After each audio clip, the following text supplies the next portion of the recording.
The minister has been joined by his ministers of state, the Honorable Amos Lugolobi, the Honorable Evelyn Anite, and Honorable Henry Musasizi. The duty of compiling and carrying the budget speech is a heavy duty, and he has been assisted or accompanied by ministers of state. The Minister for Finance will now take his seat inside the chamber of Parliament, and all indications are now that we are about to be joined by the Right Honourable Speaker of Parliament, and thereafter the principal, and this function will officially begin.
Thank you very much, Uganda Prisons.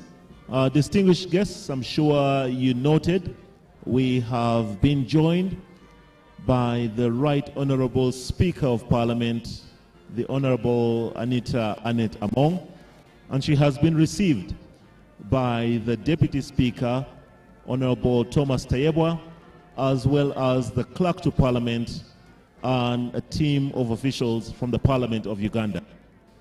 So every indication is that we shall start our function on time. Hello? So the Speaker, together with the Deputy Speaker and the Deputy Chief Justice, form the two arms of government, the legislature and the judiciary. We now wait for our principal that will form the other arm of government, the executive, and thereafter we can be fully composed to listen to the presentation of the budget speech officially by His Excellency the President of the Republic of Uganda, delegated to the Minister for Finance.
Very much. Thank you very much, Uganda prisons. To all our guests, I'm sure you have noticed that we have been joined by our principal for the day.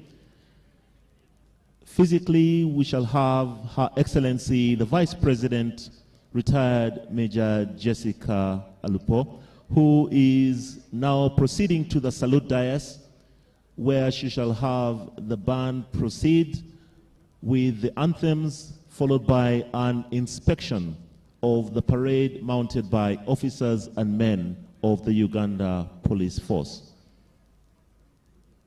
Her Excellency has been received by the Speaker, the Deputy Speaker, and now proceeds to the salute on the dais.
Now, after the anthems, the guard commander will request Her Excellency, the Vice President, to inspect the guard of honor.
Excellency.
Ani aliyo?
The parade commander is now seeking permission for the officers and men to march off the grounds.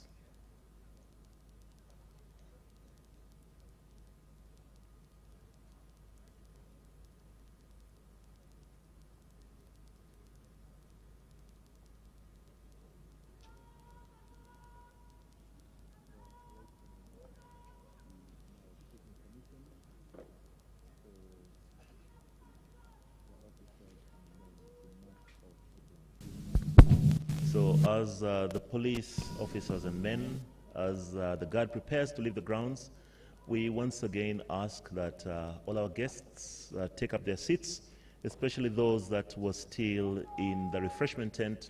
Please come in and take your seats as we prepare for the presentation of the budget.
marching off the grounds, and this will now allow for the procession of the Speaker to form, to be joined by Her Excellency the Vice President. The police force and the functions that you just saw are some of the ceremonies that you normally will expect at the first and the second sittings of a term of Parliament, of a session of Parliament. So Her Excellency will now form part of the procession of the Speaker, and they will be formally announced as they get to the point where the mace is, and Parliament will officially start in the chamber. Thank you very much.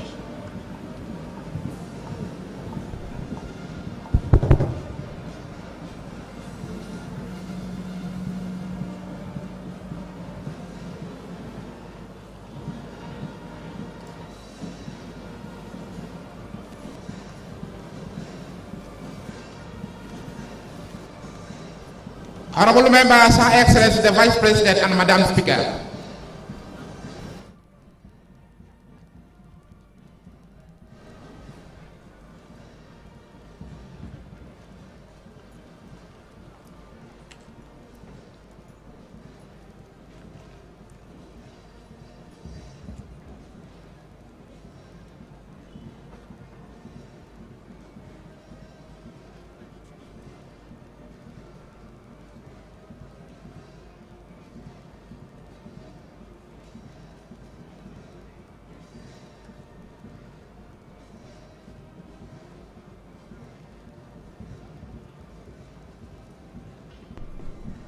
The anthems.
Prayers.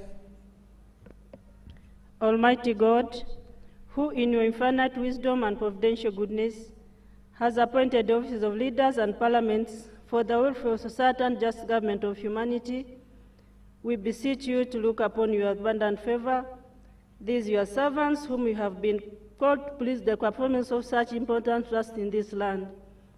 Let your blessing descend upon them here assembled, and grant that they may, as in your presence treat and consider all matters as shall come under their deliberation in so just and faithful a manner, as promote and honor and glory, and advance the good of those whose interests you have committed to their church. Amen.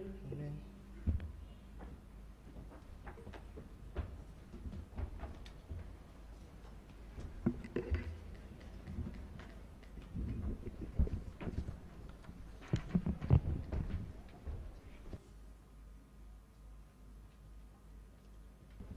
Item number 3, proclamation by the Right Honourable Speaker of Parliament of Uganda.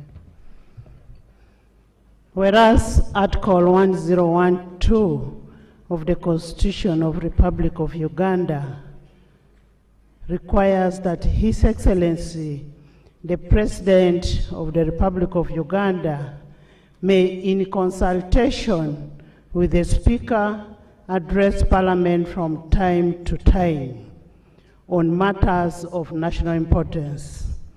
Aware that His Excellency the President of the Republic of Uganda, in accordance to Article 1012, indicated to the Speaker his intention to address Parliament today on the issues of the financial budget 2023-2024.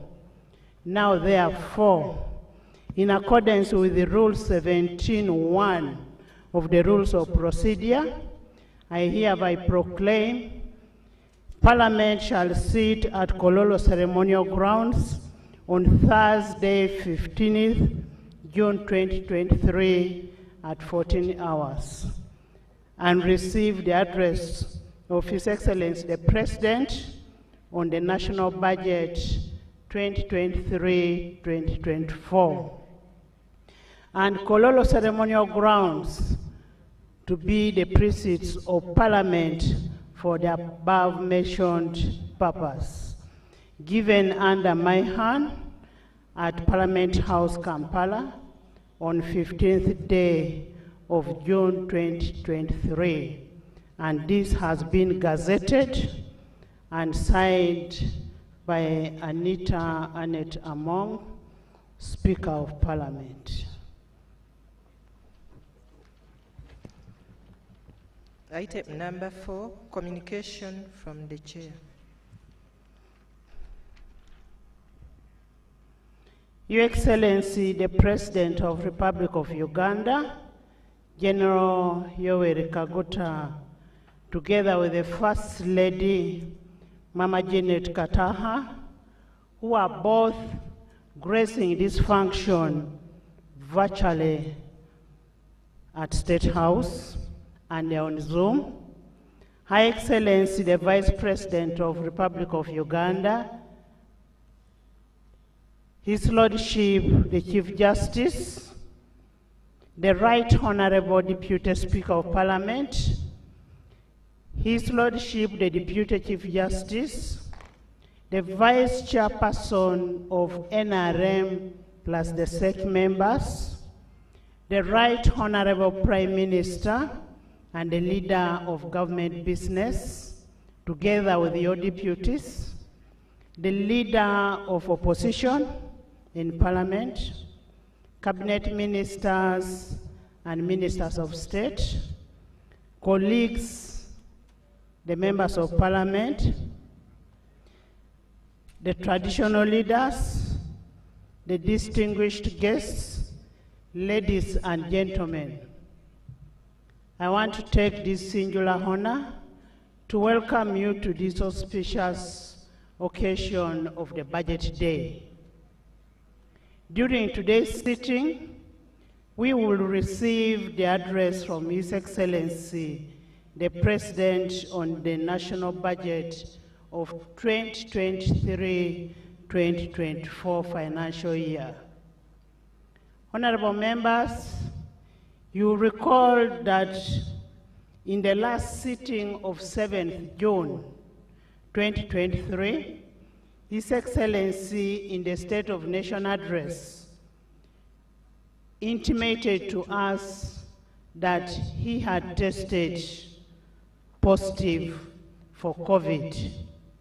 It is against this background that we shall receive the address of the President virtually in today's sitting.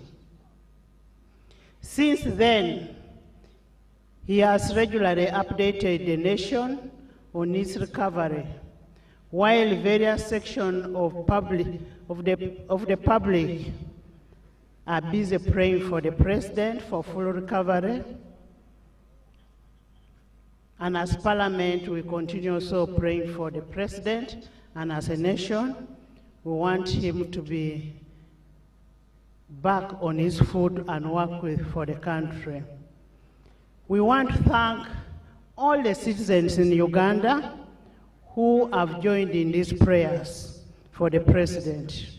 Your Excellency, we want to assure you of our unwavering support, love, and prayers for a faster healing for you to be able to guide this country. It's, however, unfortunate that some very few insensitive Ugandans bring some false and alarming information of where they say the President in the ICU, the President is very sick. Our President is very okay, and he's with us virtually. I want to urge all the citizens of goodwill to spread the love, not hatred. Let's wish each other well, and we'll lead a country which is a better country. As Parliament, we want to convey our wishes to the President for faster recovery. And as the Bible says in Isaiah 53:5, and by his stripes we are healed. And indeed, you're going to be healed. As a God-fearing nation, we commit our President to the Almighty God for his complete healing. We actually miss him here, but we know you're with us in spirit. Honorable members, the delivery of the budget speech today is a constitutional requirement under Article 155 of the Constitution of the Republic of Uganda, 1995, which stipulates the President shall cause to be prepared and laid before Parliament in each financial year, but in any case, not later than the 15th day before the commencement of the financial year. Estimates of revenue and expenditure of government for the next financial year. The national budget is an enabling tool for government to implement the development agenda and its policies. And in pursuit to the aspirations that the President talked during the State of Nation address. Honorable members, today's budget speech will therefore be communicated to the citizenry and what government intends to achieve and match it with the strategic plans under the NDP3 and how the resources are going to be allocated and where they are going to be got from. Your Excellency and the honorable members, the legislature duly executed its constitutional obligation of appropriation, which is enshrined under Article 156 of the Constitution of the Republic of Uganda, and it did it timely and exhaustively. The approval of the national budget as prescribed under the national budget is prescribed under Section 14(1) of the Public Finance Management Act 2015 and Rule 151, 152 of the Rules of Procedure of Parliament. Honorable members, I want to sincerely thank you for executing your constitutional obligation. Thank you so much. Your Excellency, I'll briefly highlight the key milestones by legislature in the budget consideration process. One, there was an approval of a national budget framework paper. That is the beginning of the budgeting process. The approval of the national budget framework paper 2023-2024, 2027-2028 on 31st January 2023. That is pursuant to Section 9, 5, and 8 of the Public Finance Management Act 2015 and Rule 145 of the Rules of Procedure. Then we have the approval of the ministerial policy statements for financial year 2023-2024. Can I have order in the House? Honorable members, can I have order in the House? There is an approval of ministerial policy statements 2023-2024, and that is in line with Section 12 of the Public Finance Management Act 2015 and Rule 149 of the Rules of Procedure.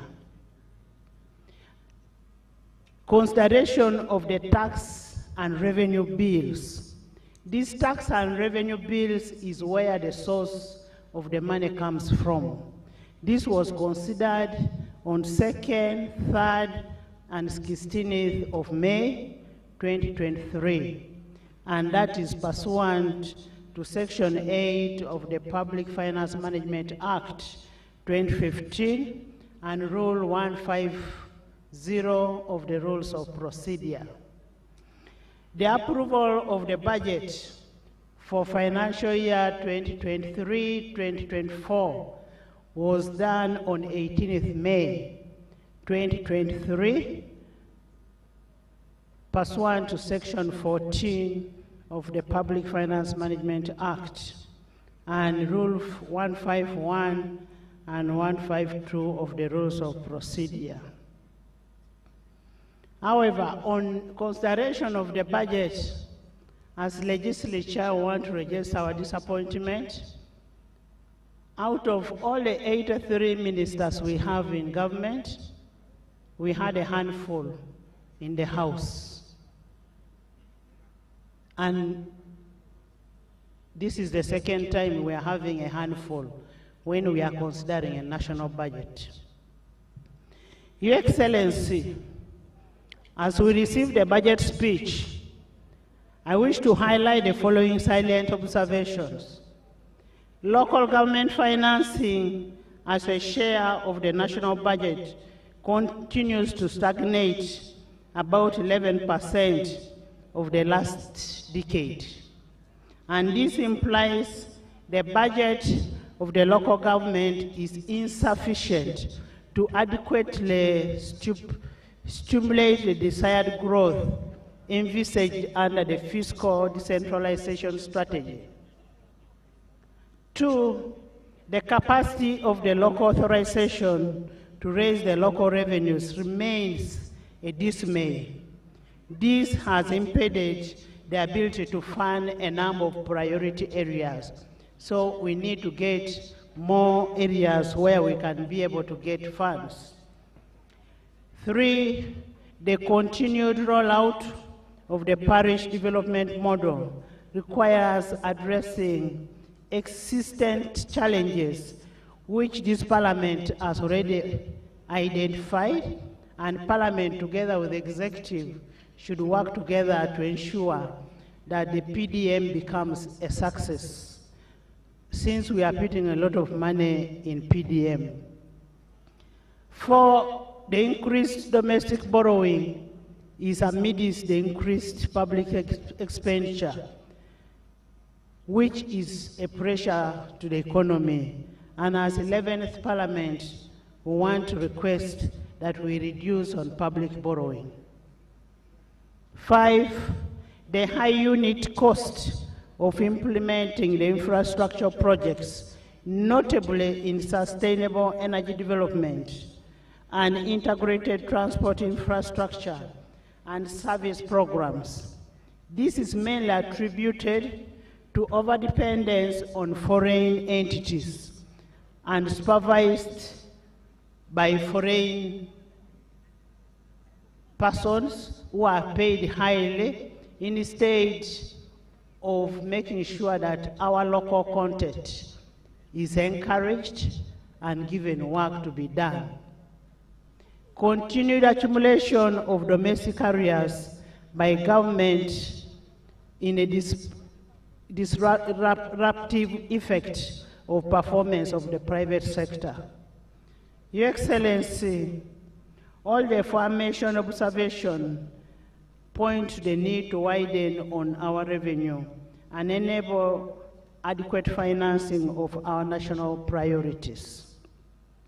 I therefore urge Executive to work hard to expand the tax base and increase on the revenue that is collected for us to be able to fund the priority areas.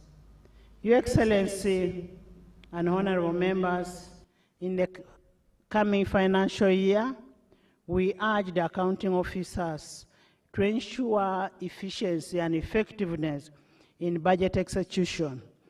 Among others is plugging the existing budgets, linkages, strengthening the internal controls, reducing the wastage, and then public loss.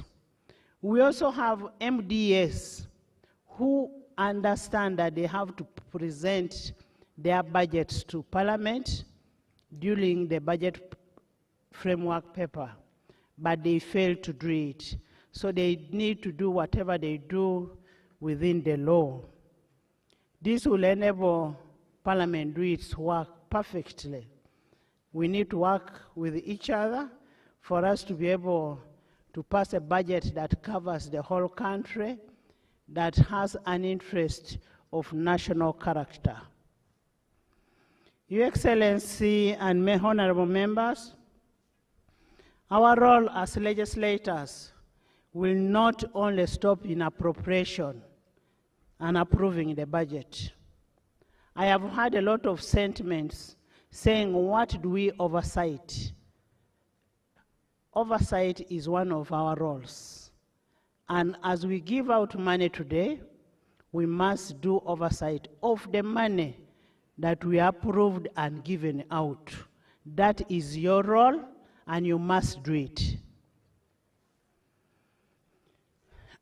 There shouldn't be an aspect that is conflicting oversight roles. The only role, the only institution that is given by the Constitution is Parliament of Uganda. The rest are just coming in to do their oversight, but ours is constitutional. When the new financial year commences on 1st July, we require parliamentary committees to scale up their oversight role. I have had incidences where ministries are saying, we cannot go from committee to committee. You're doing what you're supposed to do. When the committee requires you to go to a committee and represent your issues, that's what you're supposed to do. So, Honorable Kasaija, next time when you're required, kindly have your ministers in finance. And this is according to Article 79 of the Constitution of the Republic of Uganda that gives us our right to do the oversight, legislation, representation, and appropriation. On that note, I would like to inform you that pursuant to Article 164(3) of the Constitution and Article 196 of the still of the Constitution, and Section 16 of the National Audit Act of 2008. The 11th Parliament has timely considered almost all the Auditor General's reports. Article 165 of the Constitution as per Article 165 of the Constitution, we are sending the reports to you for a Treasury memoranda. We want actions that have been taken on what Auditor General found out from MDS. And you know, constitutionally, there is a timeline for that. On that note, therefore, I congratulate the Parliamentary Public Accounts Committees, especially the Local Government Accounts Committee and Park Central for the good work you've done. As Parliament, we will continue to effectively play our role of oversight, appropriation, representation, and legislation as enshrined in Article 78, 79, and 163 of the Constitution, and to ensure that we do our work as per the requirement of the Constitution that we sought to uphold to. And we want to request executive that we work together to ensure that we make Parliament a people-centered Parliament. I would like to congratulate Your Excellency the President, the NRM party, and the people of Bukedea for electing a woman LOC 5 by over 90%. I also want to congratulate the Minister of Finance for having the budget ready today, and we are here ready to receive the budget. Your Excellency the President and honorable members, as Parliament, since the House was opened, we are ready to start. We are only waiting for the budget, and once more, I want to thank you so much, and I say all this for God and my country.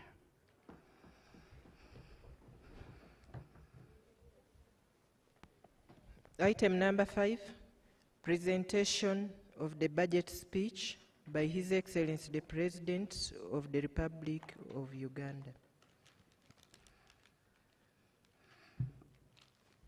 Honorable members, I have duly been notified that the delivery of the budget speech will be made by the Honorable Minister of Finance, Planning and Economic Development on behalf of His Excellency the President, who is virtually present in the sitting.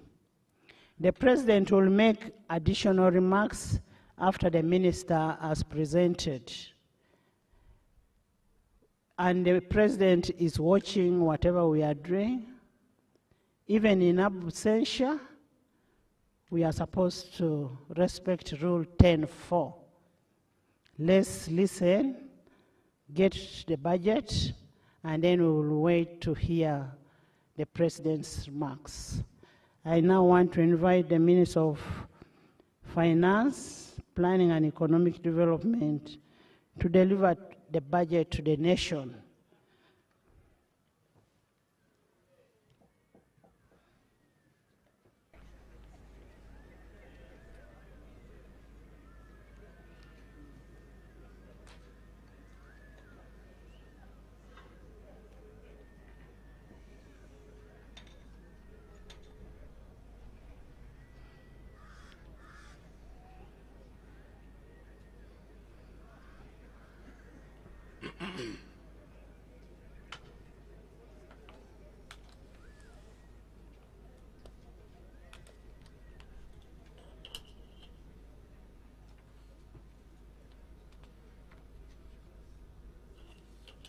Your Excellency, the President of the Republic of Uganda,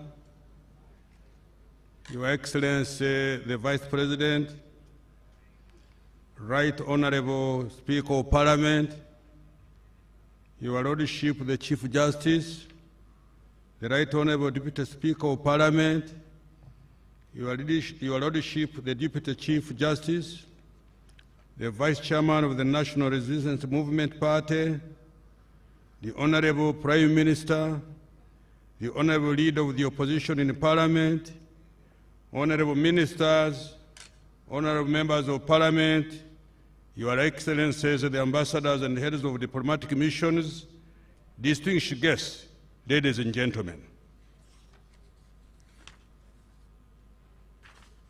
Right Honorable Speaker, in fulfillment of Article 155, Part 1 of our Constitution, I prepared and present to Parliament, on behalf of His Excellency the President, estimates of revenue and expenditure for the financial 2023/2024. Parliament, on Thursday, 18th of May 2023, approved this budget. My statement today highlights the budget as appropriated by this Parliament. Madam Speaker, His Excellency the President declared the 2021-2026 term Ekisanja for socio-economic transformation. While opening this 11th Parliament on the 24th of May 2021, the President said, and I quote, "Now that we have laid the foundation by building roads, hospitals, schools, water sources, and other public services, the focus should be turned to creating wealth, jobs, and incomes," close the quote. This addresses the 39% of Ugandans that are still in a non-money economy. Madam Speaker, the NRM government has laid a strong foundation to accelerate the economic social transformation for all Ugandans. The budget for next financial 23-24, therefore, has been prepared to advance this strategic mission. Consequently, the theme of the budget has been retained as full monetization of Uganda's economy through commercial agriculture, industrialization, expanding and broadening services, digital transformation, and market access. Madam Speaker, in my statement, I will address the following. 1. Performance of the economy during the financial 22-23, as well as our future economic prospects. 2. Accountability for the financial year 22-23 budget. 3. Financial 23-24 budget priorities interventions. And 4. The financing strategy for financial year 23-24 budget. The recent economic performance. Madam Speaker, Uganda's economy has remained resilient and is on a steady recovery path. Yes. You want me to repeat it? Hold on. I will repeat it at an appropriate time. The economy this year is projected to have grown by 5.5% compared to 4.6% last year. This year's performance compares favorably with the average growth rate for sub-Saharan Africa, estimated at 3.6% for calendar year 2023. The size of the economy is estimated at 184.3 trillion compared to shillings 162.9 trillion last year. This is equivalent to US dollars 49.4 billion compared to US dollars 45.6 billion last year. This expansion is on account of good performance of the services sector, which grew at 6.2% compared to 4.1% in the previous year.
compared to an average of depreciation rate of 8% within the East African region.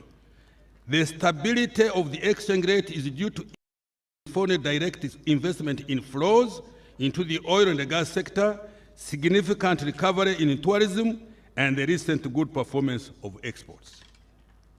External trade.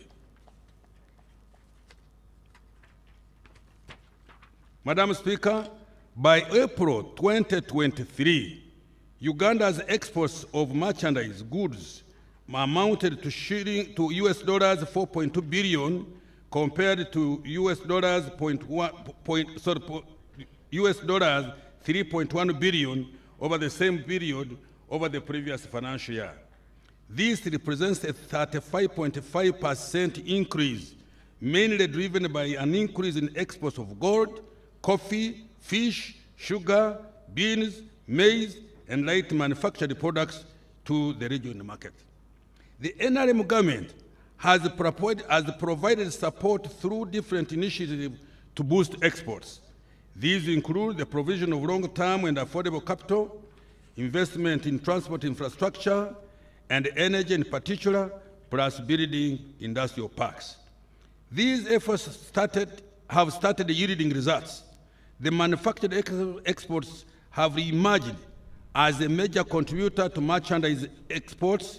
For example, in the year 2022, Uganda exported sugar worth of $163 million, cement worth US dollars 87 million, plastics worth 61 million US dollars, soap 31 US dollars million, and beer worth US dollars 29 million. There were no exports of any of these items as recently as 2006. Thank you very much, but I need you to hear it louder so that this coming financial year we work harder, like horses. At a regional level,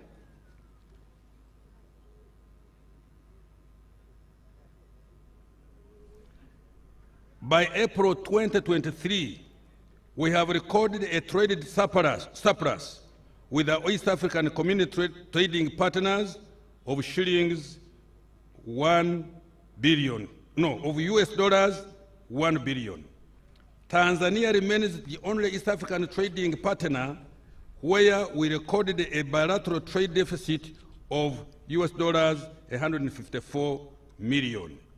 Our trade balance will be strengthened further as we continue to boost exports and enhance domestic manufacturing capacity to replace some imports.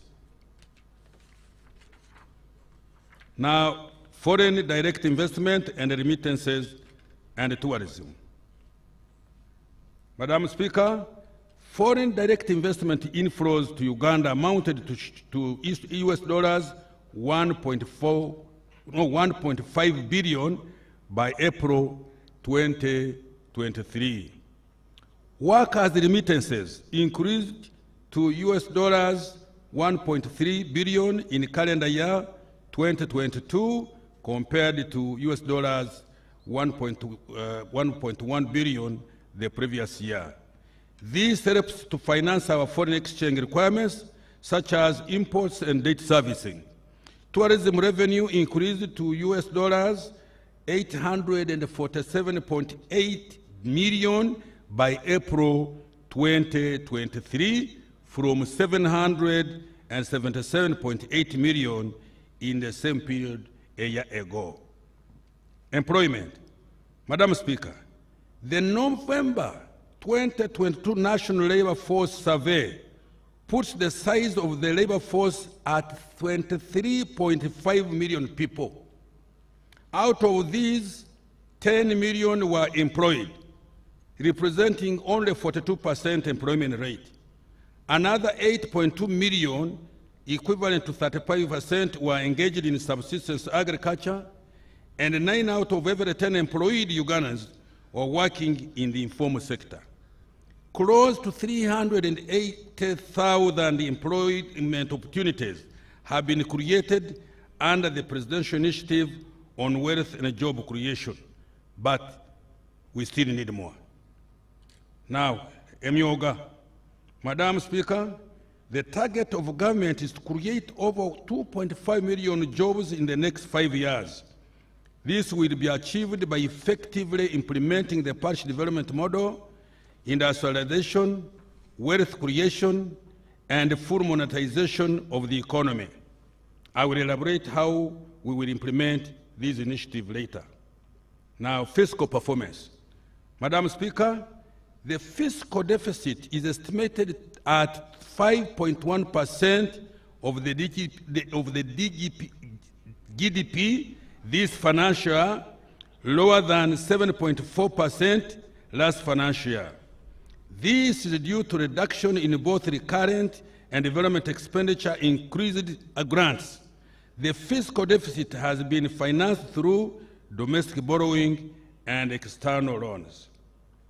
Total domestic revenue collections amounted to shillings 21.7 trillion by May this year and are projected to be 25.6 trillion by close of this financial year, which is just a few weeks away.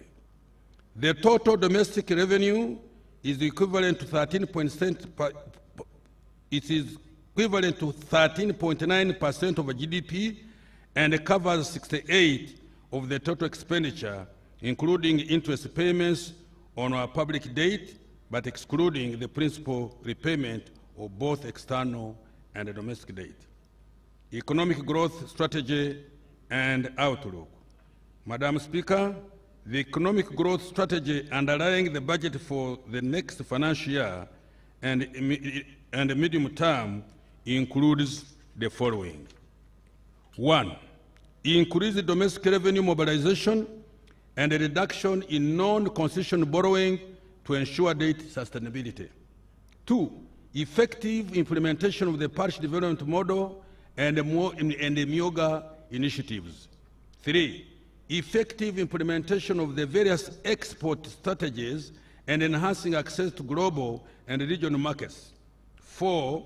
Support for the private sector by reducing the cost of doing business through 1.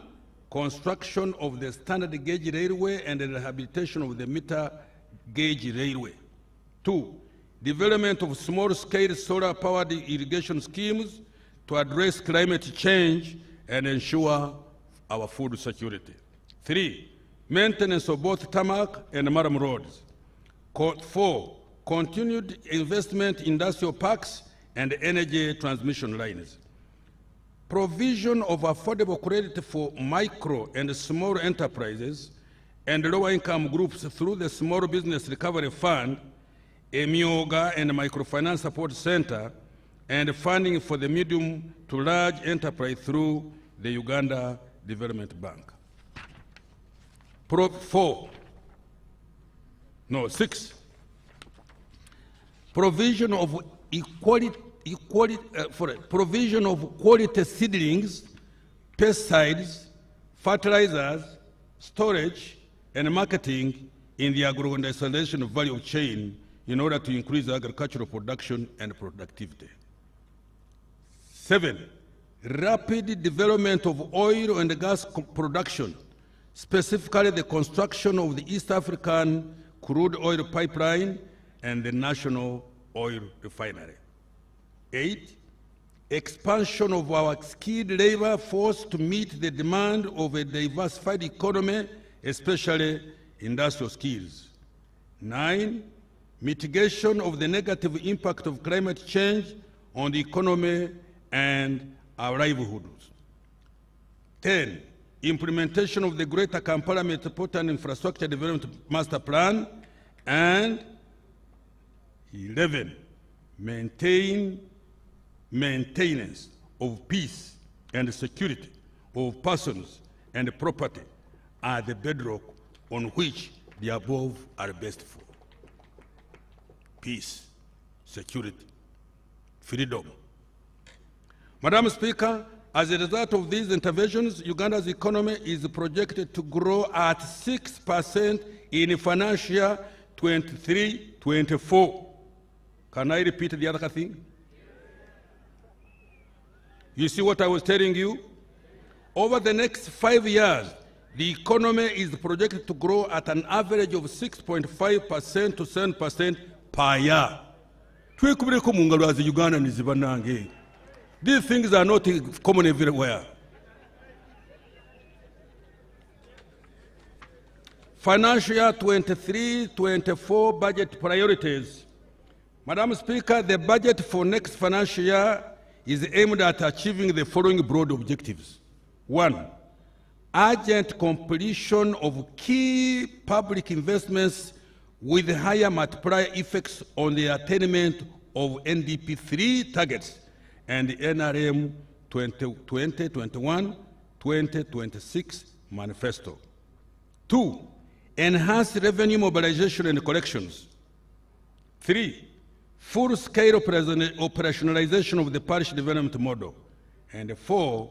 Enhance government efficiency and effectiveness through rationalization of public expenditure and the payroll and the audit and so forth. Payroll audit and so forth.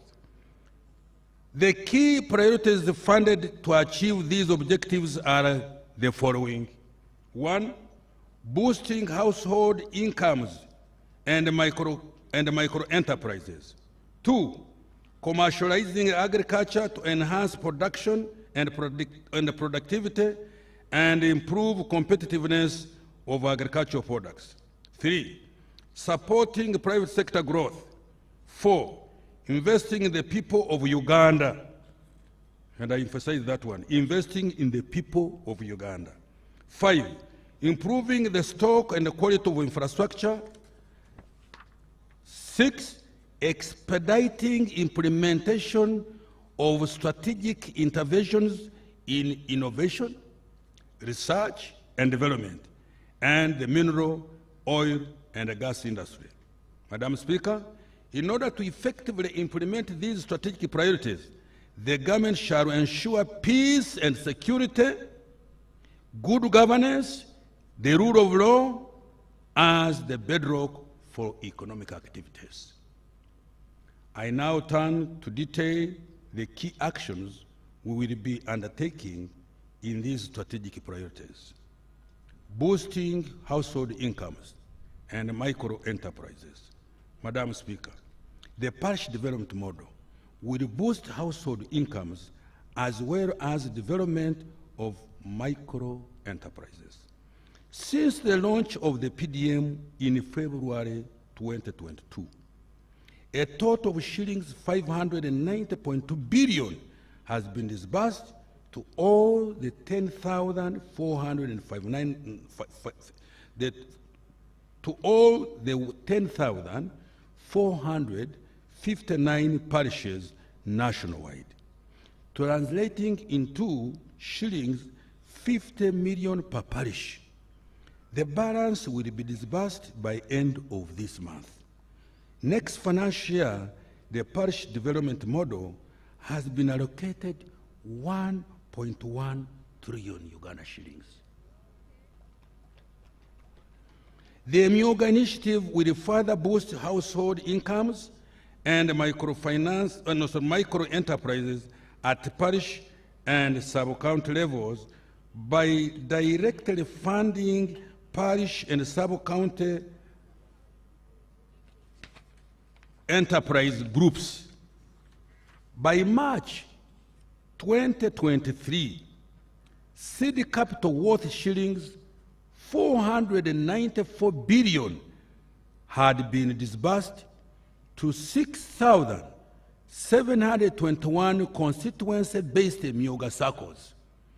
Over 600,000 individuals had successfully applied for credit from their parish-based associations. Nearly half, 46%, of these were women. Women are very persistent, I can tell you. And when they say they do something, they will do it. Youth, 25%, and the PWDs, 4%. These circles have also mobilized savings of shillings 78 billion and a further shillings 80 billion recovered from the loans given to the beneficiaries. Now, somebody said the Myoga is non-performing. He does not know what he's talking about. And I'm sorry for that type of person. This demonstrates the sustainability of the Myoga initiative. Next financial year, shillings 100 billion has been allocated to the Myoga initiative. Madam Speaker, in order to grow local enterprises, 19 skilling centers have been established across the country under the Presidential Industrial Hubs Initiative.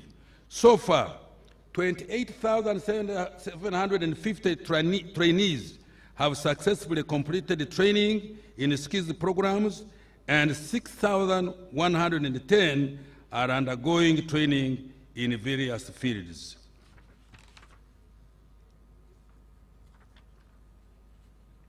Our Lady of Fatima Catholic Church Nakurabye, Luzira Prisons, Subway Crest Towers, Wabigalo Parish Community, Butikirwa, Kigowa, Ntinda, and a community hall.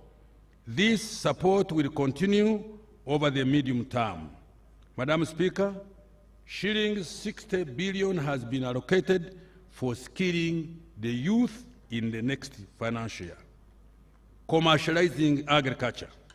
Madam Speaker, during this financial, additional funding amounting shillings 110 billion was provided for food security interventions in government institutions with farms including the UPDF, Uganda Prisons, Ministry of Agriculture, the National Agricultural Research Organization, and the National Agriculture Genetics Resources Center and a data bank. The priority actions to commercialize agriculture next financial year will include the following. 1. Support agricultural research for the development of climate-resilient crops and animal species. 2. Promote environmental conservation, restoration and protection of the degraded water catchment areas and forest covers. 3. Construct small, medium, and large-scale irrigation schemes in water-stressed areas. This will include the construction of earth dams at Unyama in Gulu, Namaru in Kapiripirit, CP in Bulambuli, Kabuyanda in Singro, among others. Implement large-scale mechanization and irrigation, and improve farmer mobilization, education, and partnership with large commercial farmers for the production of strategic commodities such as coffee, maize, and tea to meet national and international demand. Madam Speaker, shillings 2.2 trillion has been allocated for food security, irrigation, climate change mitigation, value chain development, agricultural research, and disease control, among others. Supporting private sector growth. Madam Speaker, the private sector has been directly supported through industrial parks development, promoting small and medium enterprises, and facilitating tourism. Industrial development and investment. 8 government-owned industrial parks are currently operational. These are Namamve, Jinja, Bweyogerere, Mbale, Soroti, Mbarara, Kasese, and Ruzira. In addition, there are 3 industrial parks developed under the public-private partnership arrangement at Kapeka, Mukono, and Buikwe. Uganda Investment Authority has acquired registered visible improvements in healthcare outcomes, access to knowledge, and a decent standard of living. On average, a Ugandan now lives longer at 64 years, up from 53 years, just as recently as 2015. The Ugandan attains more years of schooling and enjoys a higher income per capita than ever before. Let me repeat this, because it is interesting, especially to me, who is working day and night to make sure that the youth and the sick are helped to recover. Uganda has registered visible improvement in healthcare outcomes, access to knowledge, and a decent standard of living. On average, a Ugandan now lives longer, 64 years, up from 53 years, just as recently as 2015. Attains more years of schooling and enjoys a higher income per capita than ever before. Now we turn to health. Access to health care by Ugandans remains a key priority of this government. Consequently, 381 health center 2s have been upgraded to health center 3s. Honorable Jane, you will confirm that one. In addition, 250,000 health center 3s have been upgraded to health center 4 and equipped and are now functional, largely supported by the Uganda Intergovernmental Fiscal Transfer Program, which we abbreviate as UGFIT, which is co-funded by the World Bank.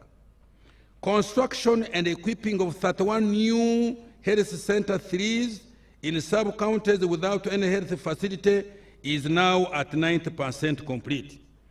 The health referral system has also been enhanced by fully functioning 143 intensive care units and 5 high dependency units in national, regional referral hospitals across our country.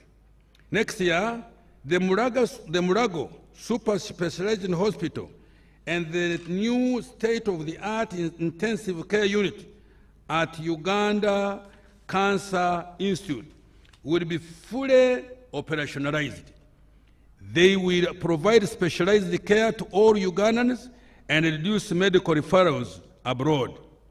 In addition, all existing health center 4s and health center 3s will be facilitated to offer quality health care to all Ugandans.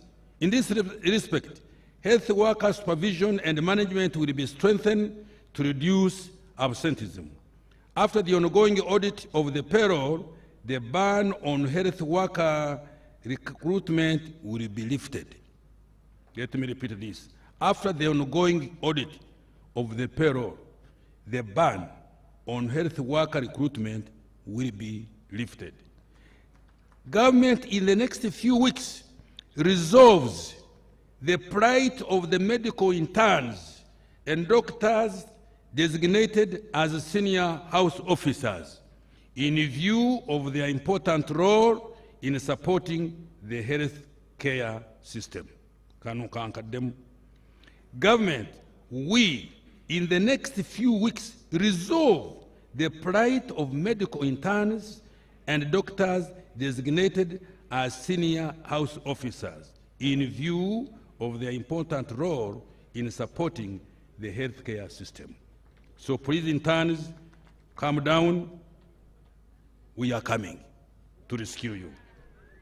In the meantime, I have provided shillings 22 billion to clear outstanding areas for medical interns and senior house officers for the financial year ending June this year.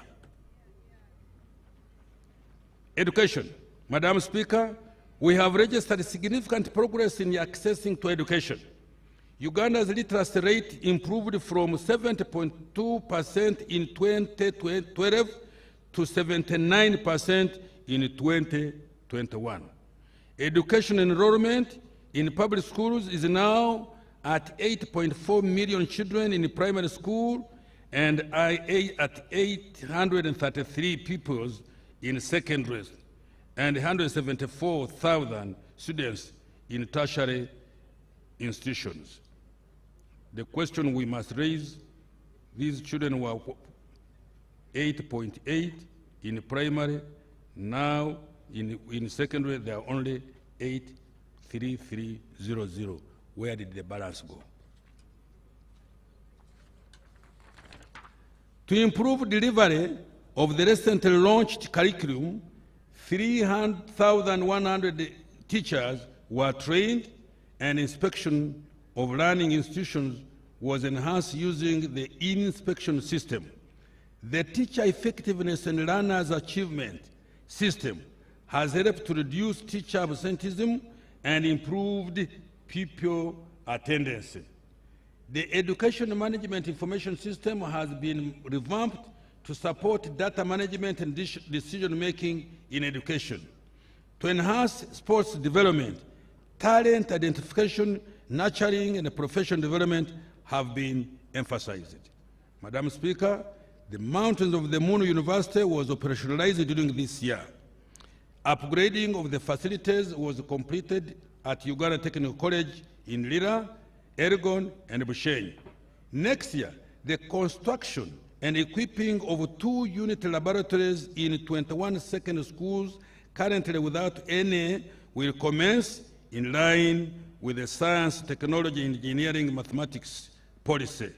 Government will continue with the construction of 115 city secondary schools in sub-counties without any under the Uganda Intergovernmental Fiscal Transfer Program.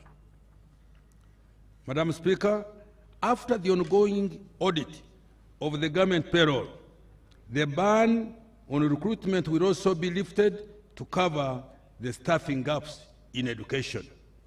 Madam Speaker, government will continue to support sports activities and entertainment talents and enforce copyrights for performing artists.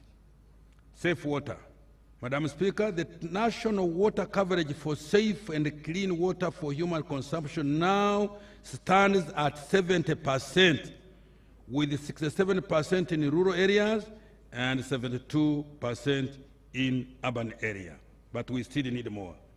In rural areas, graft flow schemes have been completed at Lirima in Manafa, Lukalu, Kabasanda in Utambala, and Nyawiche, Kichenke in Uganda. Piped water systems have also been constructed at Nyakibingo in Rukungiri, Kabuyanda in Isingiro, and Oromo water supply system in Kitugum Ramo. In addition, 40 solar-powered mini-piped schemes serving 173 persons have been constructed across 15 least-served districts, including Liantonde, Sembabule, Yumbe, Rakai, Buyende, Kamuli, and Kakumiro. In urban areas, 9 piped water supply and sanitation systems have been completed in Dokolo, Padibe, Lamo, Obramachaku, Arua, Kagadi, Morolem, Alerek, Abim, and Kambuga 2 in Kanungu. Madam Speaker, access to safe and clean water will be enhanced to achieve 85% coverage in rural areas and 100% average in urban areas by the year 2025.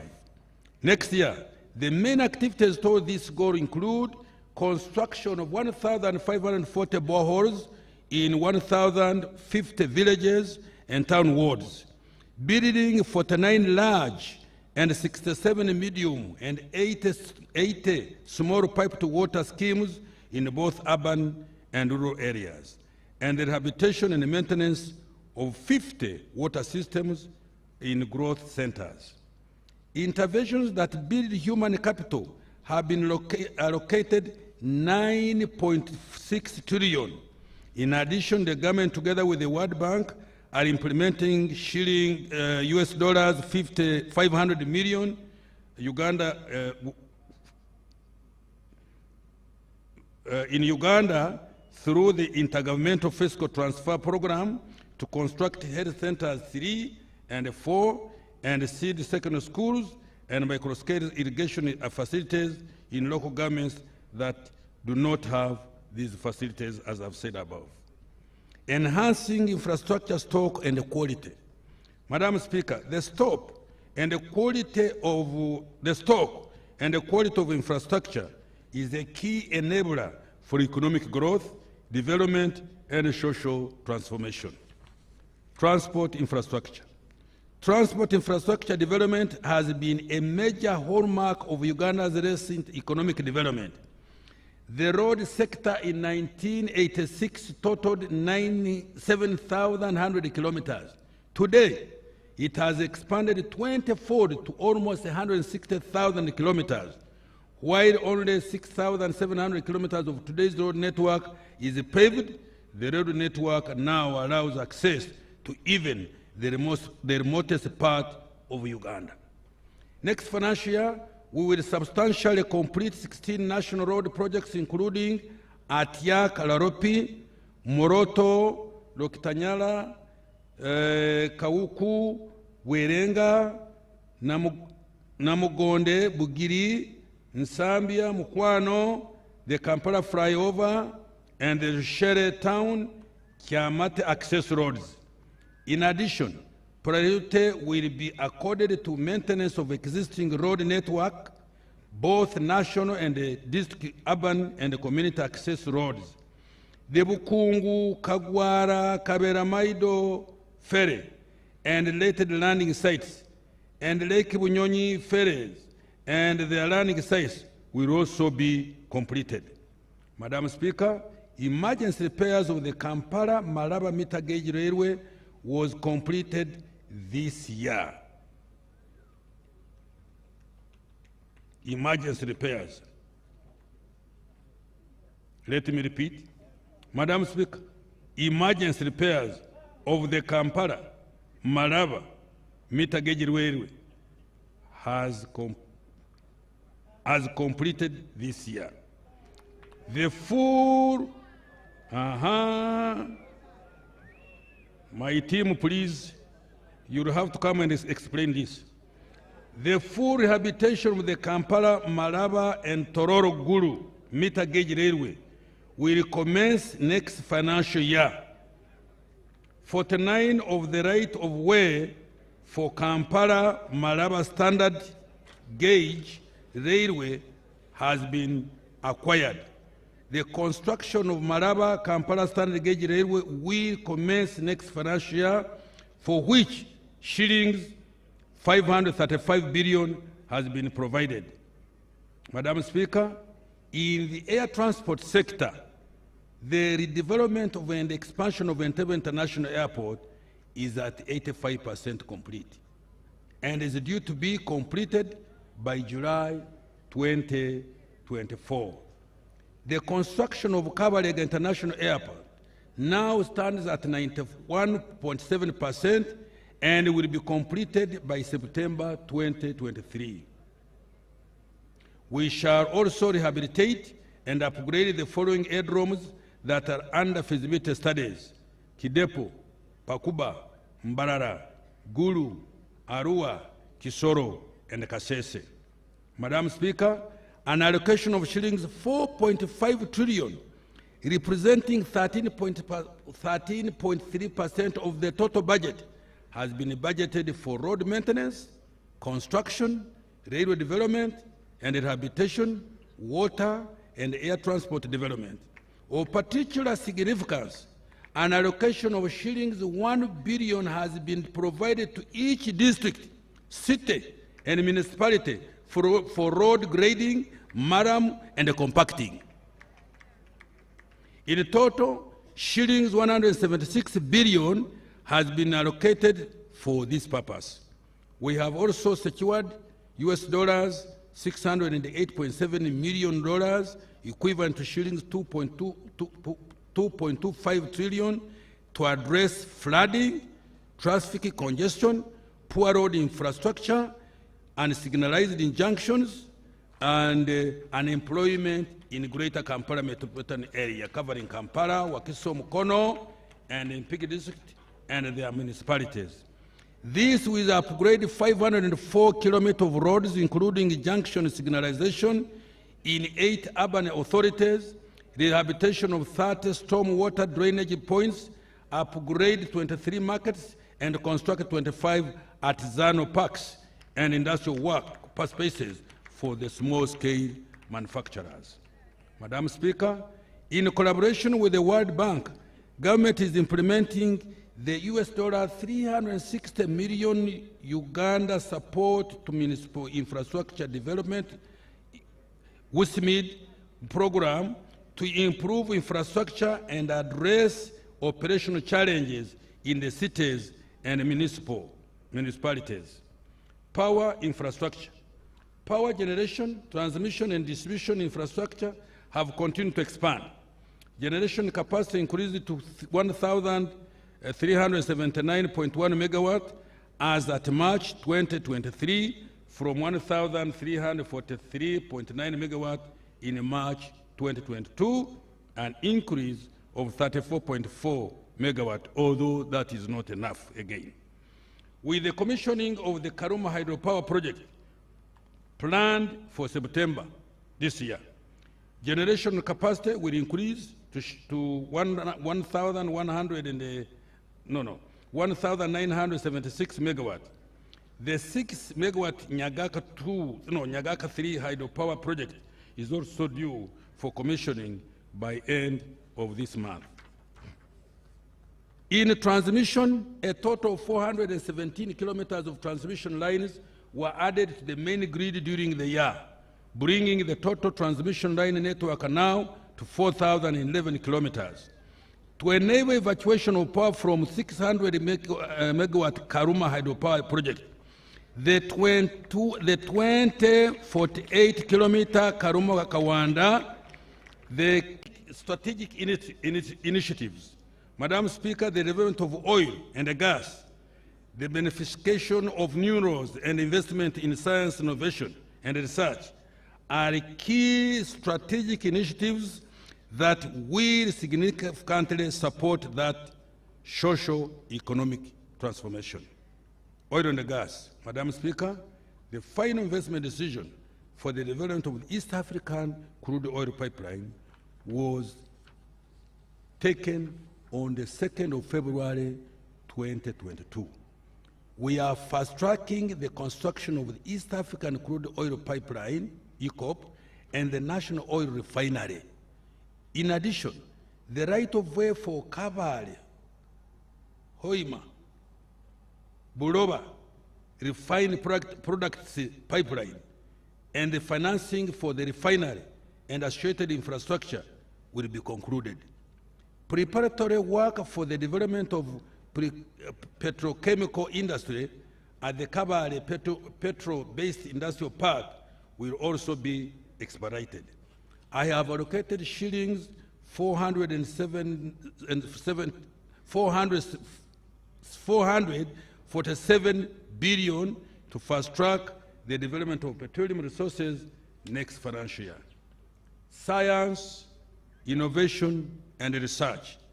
Madam Speaker, government is supporting several innovation and scientific research initiatives that will propel Uganda industry into the high technology economy. These include vaccine research and development, including therapeutics and diagnostics, to enable Uganda to enter into the pathogenic economy. 3, automotive industry technology development.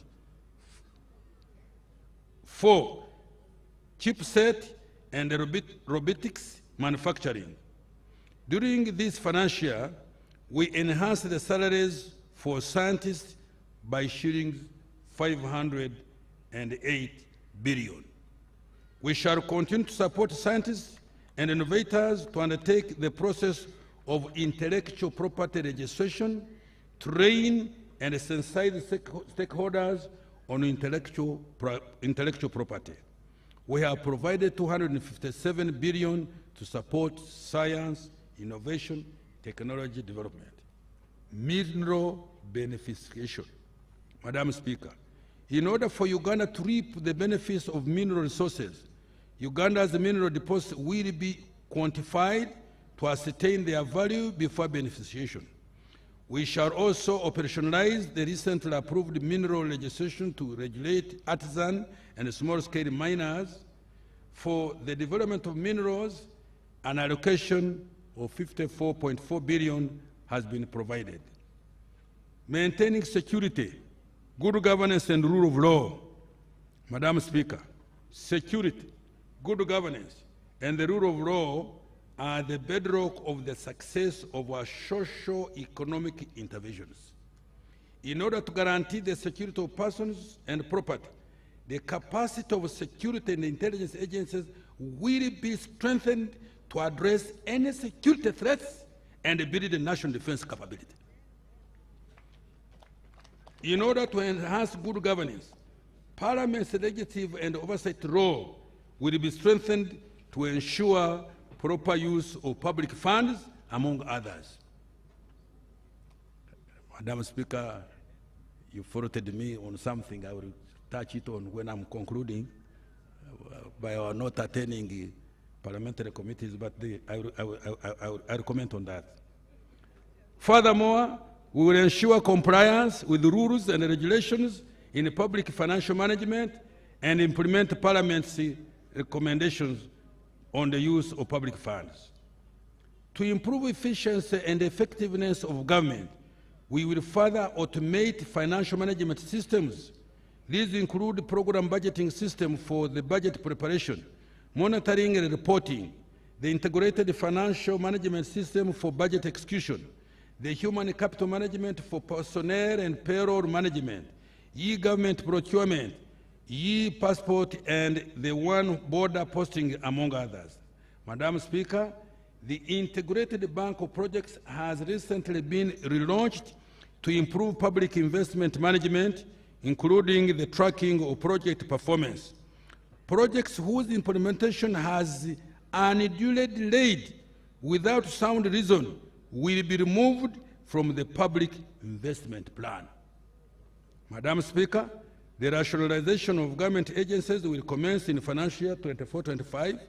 In addition, the government has stopped the creation of additional administrative units and agencies.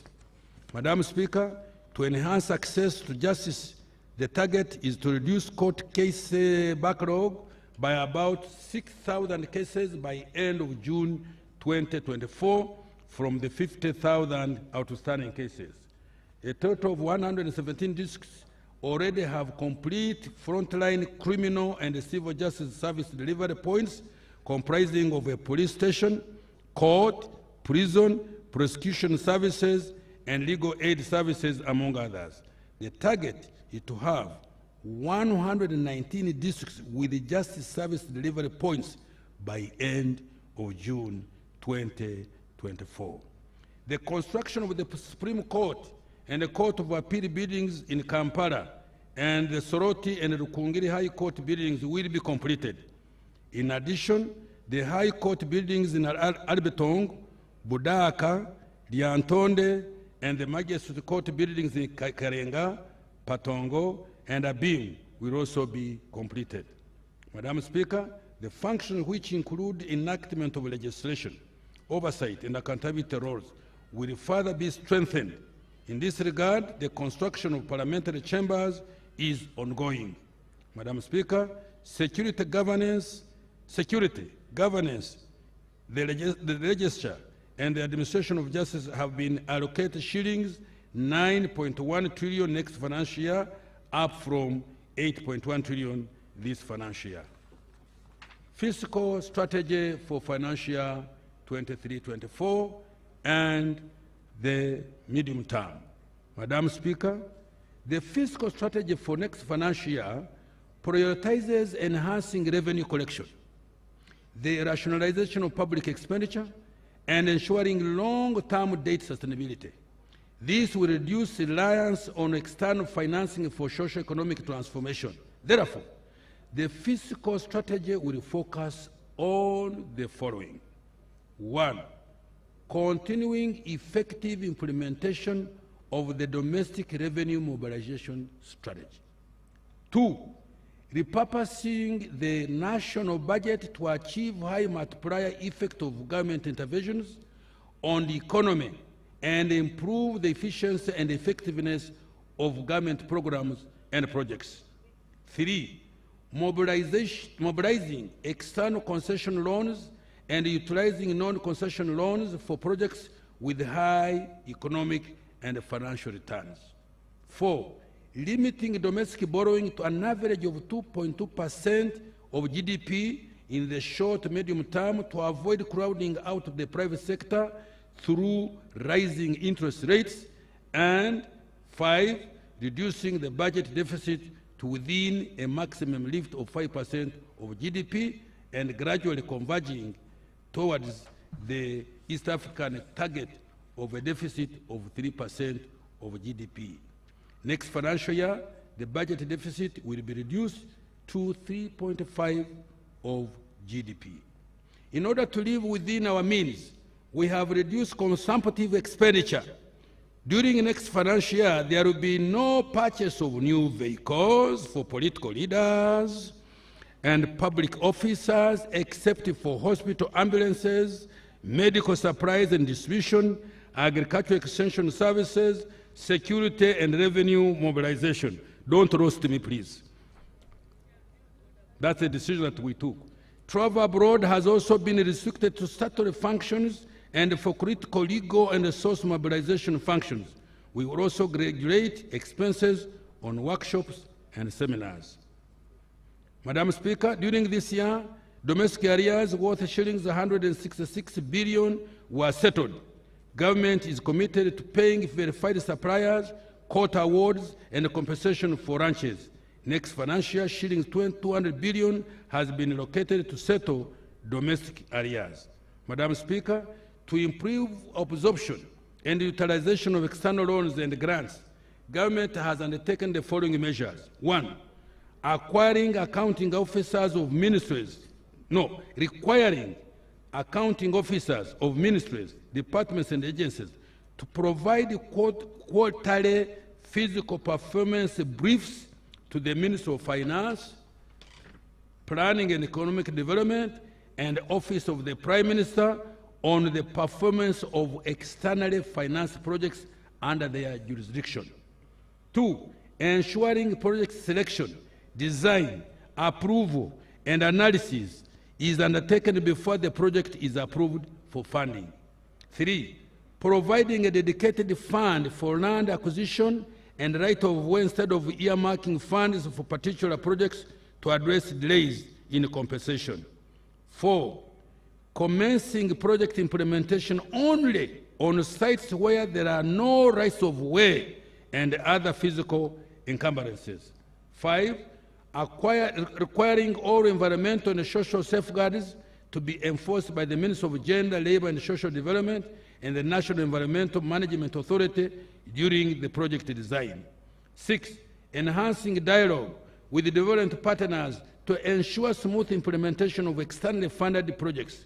And 7, placing all project coordinators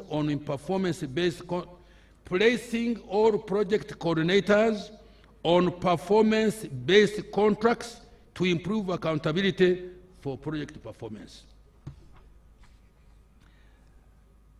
Domestic revenue mobilization for the financial year we are budgeting for.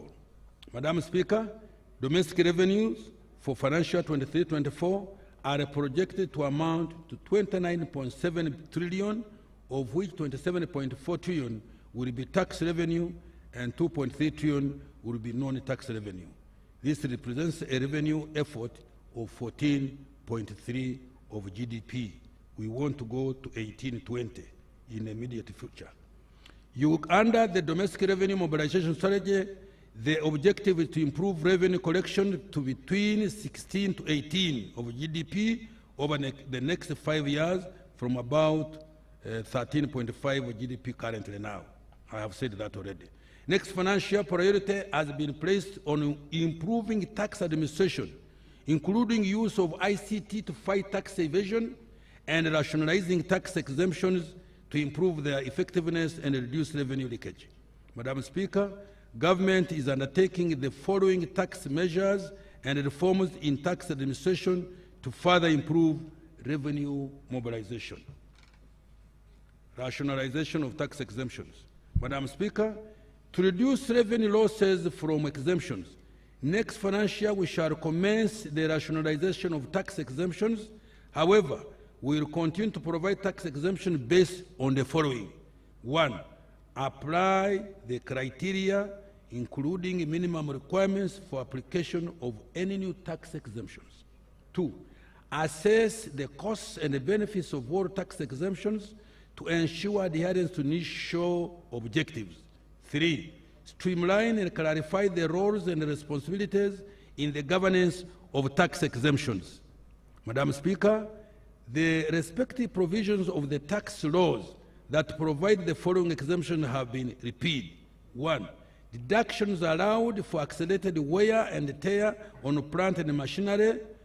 Normal depreciation will apply henceforth. 2. Exemption on VAT for diapers, inputs for processing hides and skins into finished leather, and inputs into iron ore, smelting into billets. Tax laws amendment. Madam Speaker, the tax laws have been amended to improve the tax system and ensure fairness.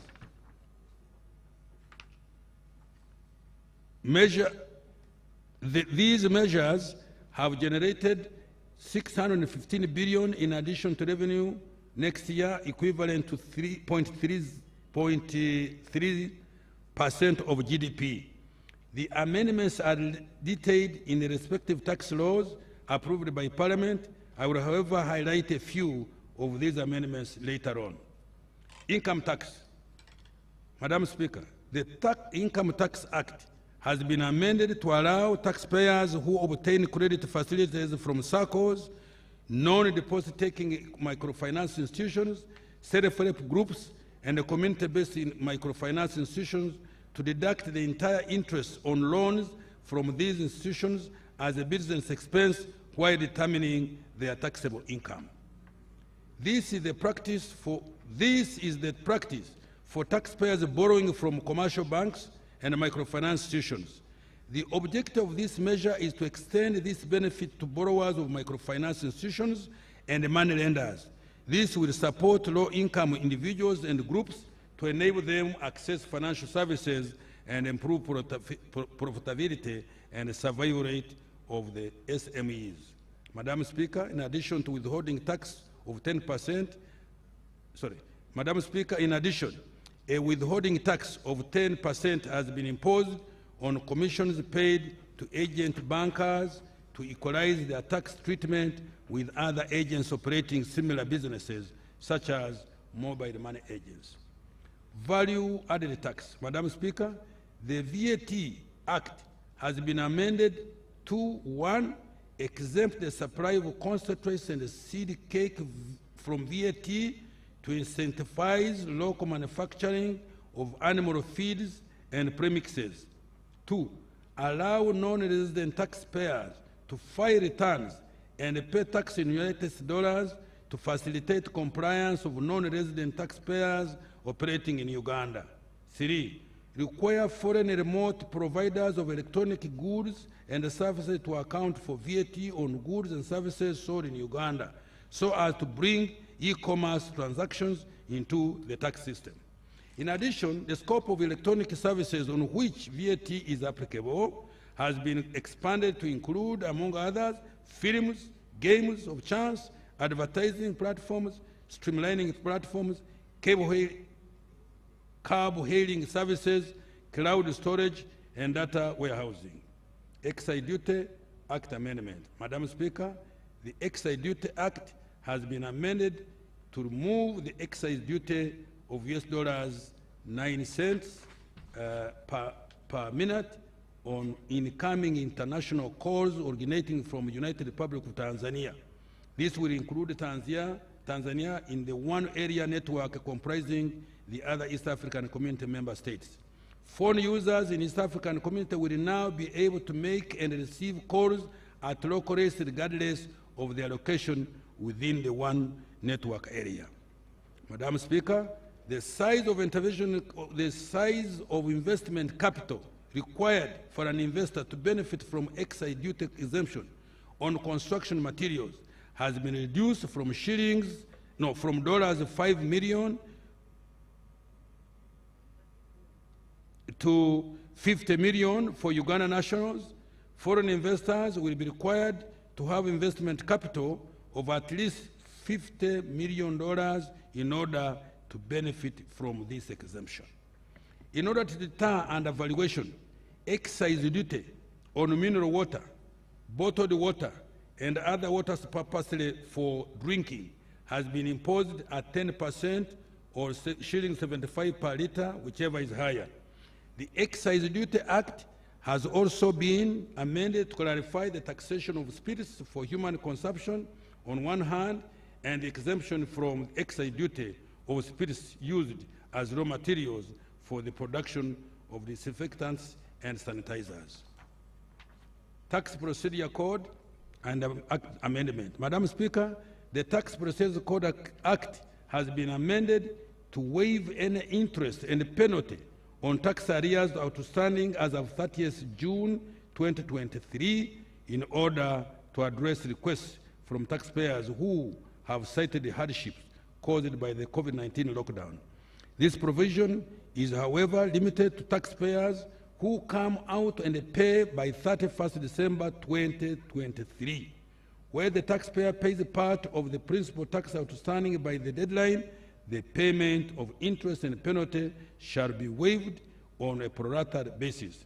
After that date, URA will decisively enforce recovery of all taxes and penalties. Ratification of the Convention of the Mutual Administrative Act Assistance in Tax Matters, Implementation Act.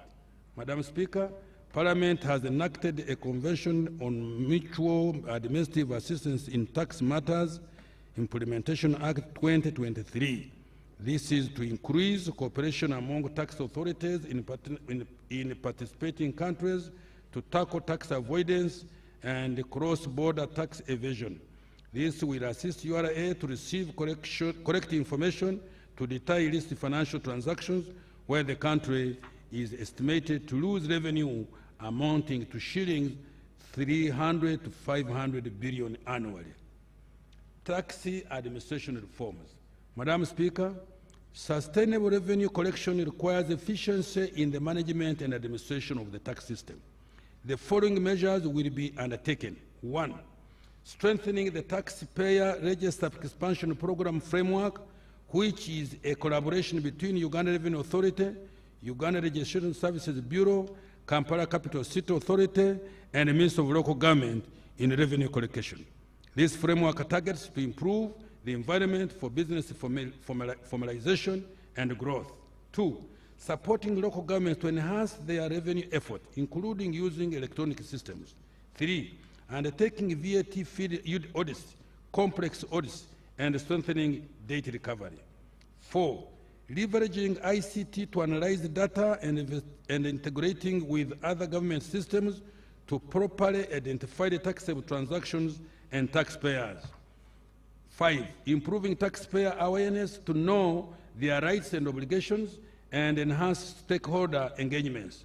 6. Continuing tax education and awareness intervention across regions, sectors, and gender.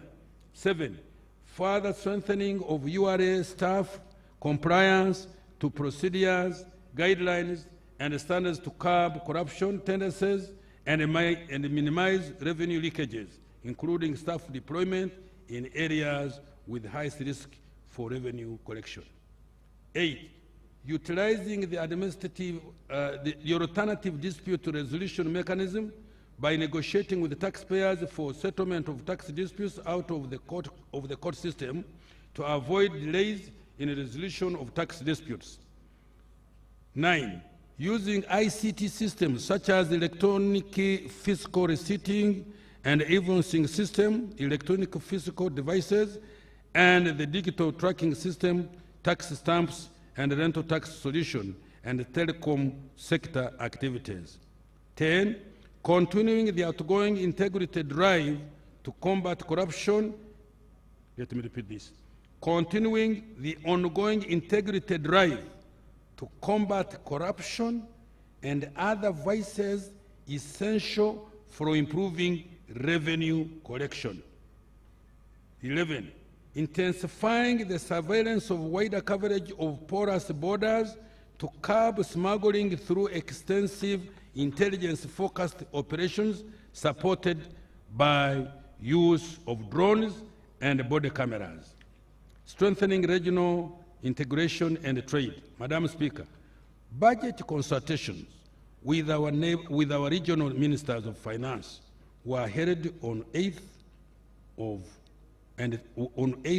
to 12th May 2023 in Arusha, Tanzania, and agreed to make some changes in the East African taxation structure.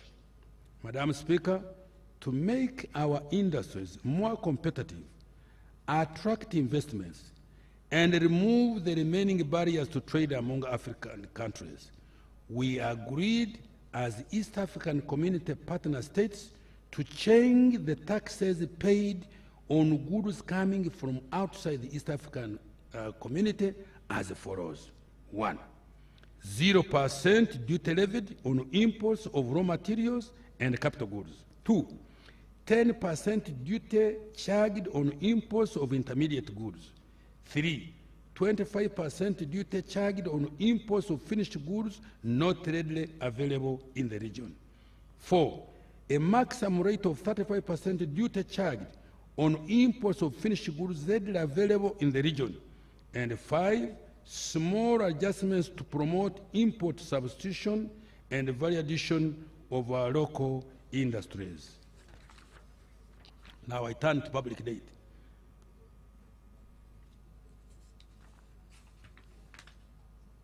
Madam Speaker, Uganda's public debt stood at shillings 80.2 trillion, equivalent to 21.7 US dollars billion as at the end of December 2022.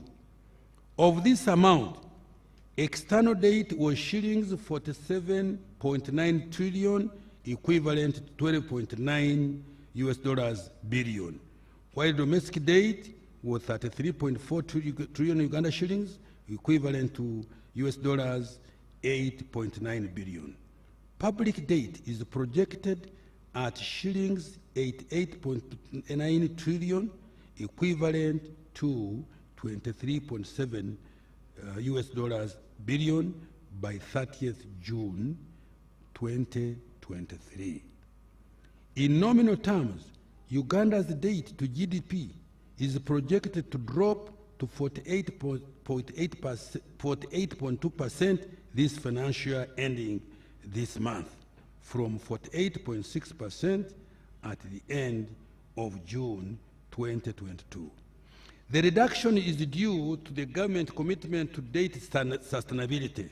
This is slightly below the government policy target of not more than 50% of GDP, and also below the 52.4 threshold provided for in the Charter of Fiscal Responsibility as at the end of financial year 23-24. Madam Speaker, the debt service to domestic revenue is projected at 34.1% for the financial year ending June, compared to 30.6% in the previous year. The increase in debt service cost was due to external commercial and domestic borrowing.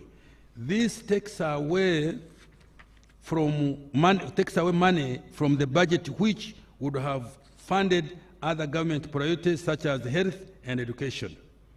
Debt sustainability. Madam Speaker, to maintain debt sustainability, government will work to 1, ensure effective implementation of the domestic revenue mobilization strategy to boost the capacity to increase domestic revenue collection.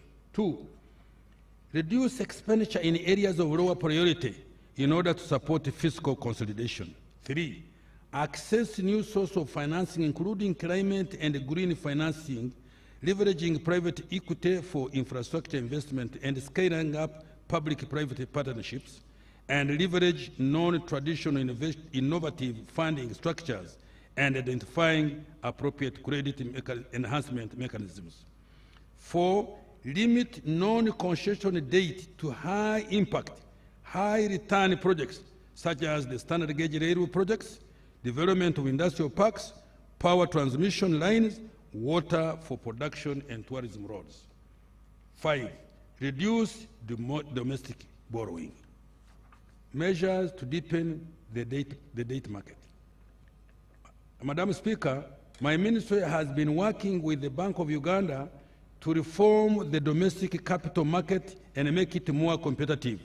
These reforms include rolling out of the use of a mobile money platform for investing in government treasury bill and bonds to broaden the investor base by enabling ordinary Ugandans to participate, increase competition, and reduce the cost of borrowing. 2, finalize the framework for creating new and innovative government bonds to finance the budget, including infrastructure bond for financing infrastructure projects, green bonds for financing climate-smart projects, Sukuku bonds for integrating development finance based on Islamic banking principles, among others. Madam Speaker, the draft bills to operationalize Islamic banking in Uganda are ready for submission to Parliament. I urge Parliament to expedite the enactment to allow the private sector to access this source of funding. Resource envelope for financial year 23-24. Madam Speaker, the resource envelope for financial year 23-24 amounts to shillings 52.7 trillion as detailed below. 1. Domestic revenue amounts to 29.7 trillion, of which 27.4 trillion will be tax revenue, and the 2.3 trillion will be non-tax revenue. 2. Domestic borrowing amounts to 3.2 trillion. 3. Budget support accounts for, budget support 2.8 trillion. 4. External financing for projects amounting to shillings 8.3 trillion, of which 3.0 Uganda shilling trillion is from grants and shillings 5.3 trillion is from loans. 5. Appropriation in aid collected by local governments amount to shillings 287 billion. Domestic debt refinancing will amount to shillings 8.4 trillion. 7. Other financing shillings 222.0 billion. Madam Speaker, total expenditure will be 52.7 trillion. Wages and salaries will amount to 7.3 trillion, and non-wage recurrent expenditure 13.5 trillion. Government of Uganda development expenditure amounts to 6.1 trillion, and external project supporting financing is 8.3 trillion Uganda shillings.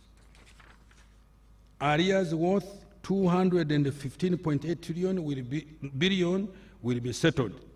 Appropriation aid shillings 287 billion have been provided for. External debt repayment amounting to shillings 2.6 trillion and interest payment of shillings 6.1 trillion will be made. Domestic debt financing amounting to 8.4 trillion. Madam Speaker, I have attached the details of the resource envelope and other allocations for financial year 23-24. I conclude. Madam Speaker, this budget is dedicated to the Ugandans who are currently not in the money economy. Let me repeat. Madam Speaker, this budget is dedicated to those Ugandans who are currently not in the money economy, to those individuals and households whose income per year is below 20 million shillings. They have now the opportunity to utilize the support that the NRM government has provided under the parish development model, the MIOGA, and other government initiatives. This budget supports taxpayers who are recovering from the after-effect COVID-19. For industrialists and entrepreneurs, it improves the environment within which you are operating. It aims to lower the cost of doing business, reduce the time spent transporting goods, including agricultural produce from farm to markets. It also ensures that what you produce and manufacture is competitive in the region and the global export markets. This budget supports the transformation from a raw material-based economy to a manufacturing and knowledge-based economy. It therefore promotes value addition, business growth, and job creation for the youth, women, and all Ugandans. It is a budget that provides opportunity for every Ugandan to have a stake in this economy.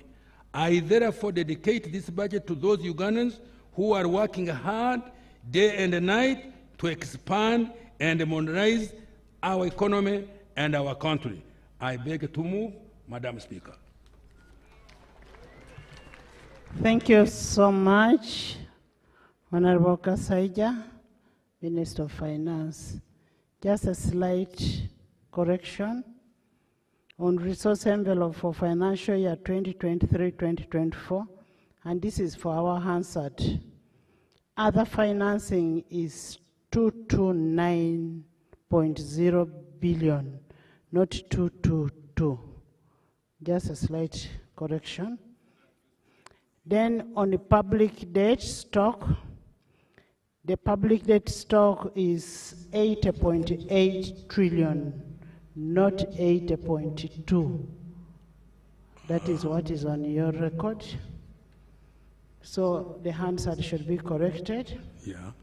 Then on the issue of the loan which Uganda intergovernmental fiscal transfers, that is phase 2. Then Uganda Secondary School Expansion Project.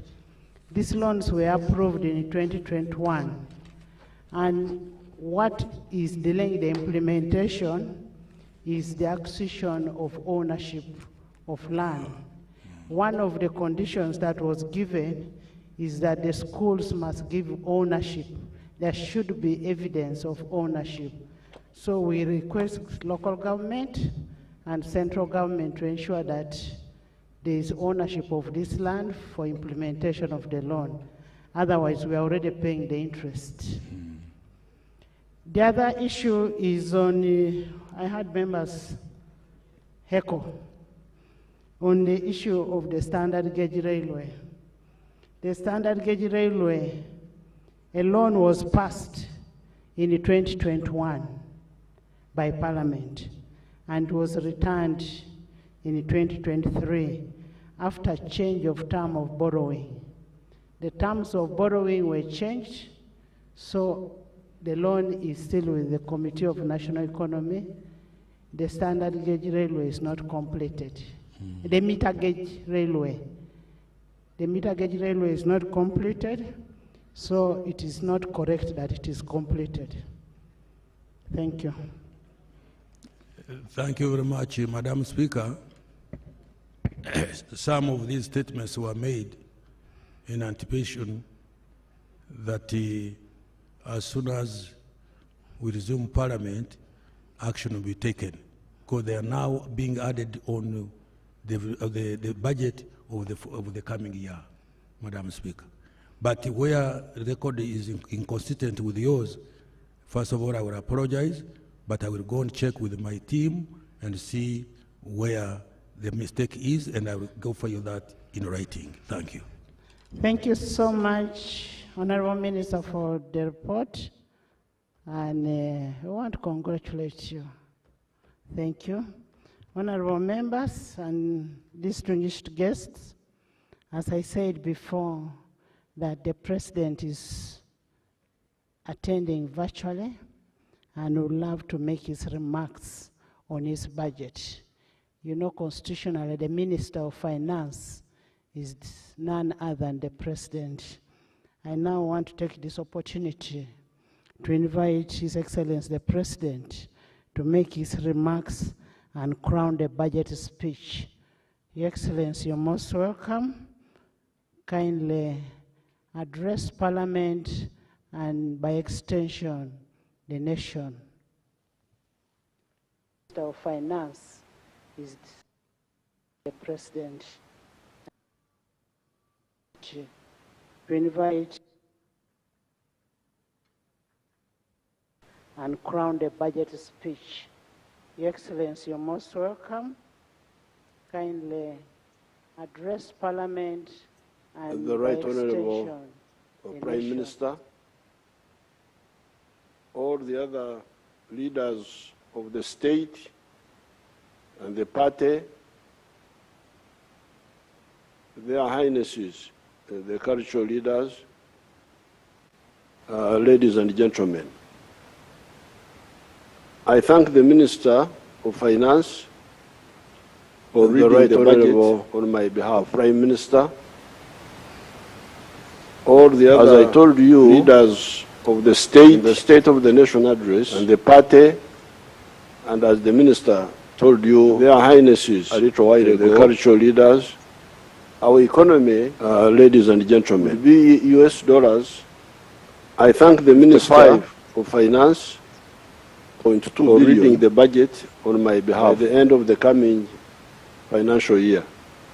As I told you, this will mean the State of the Nation address that our economy, and as the minister have grown, told you a little while ago, 37 times.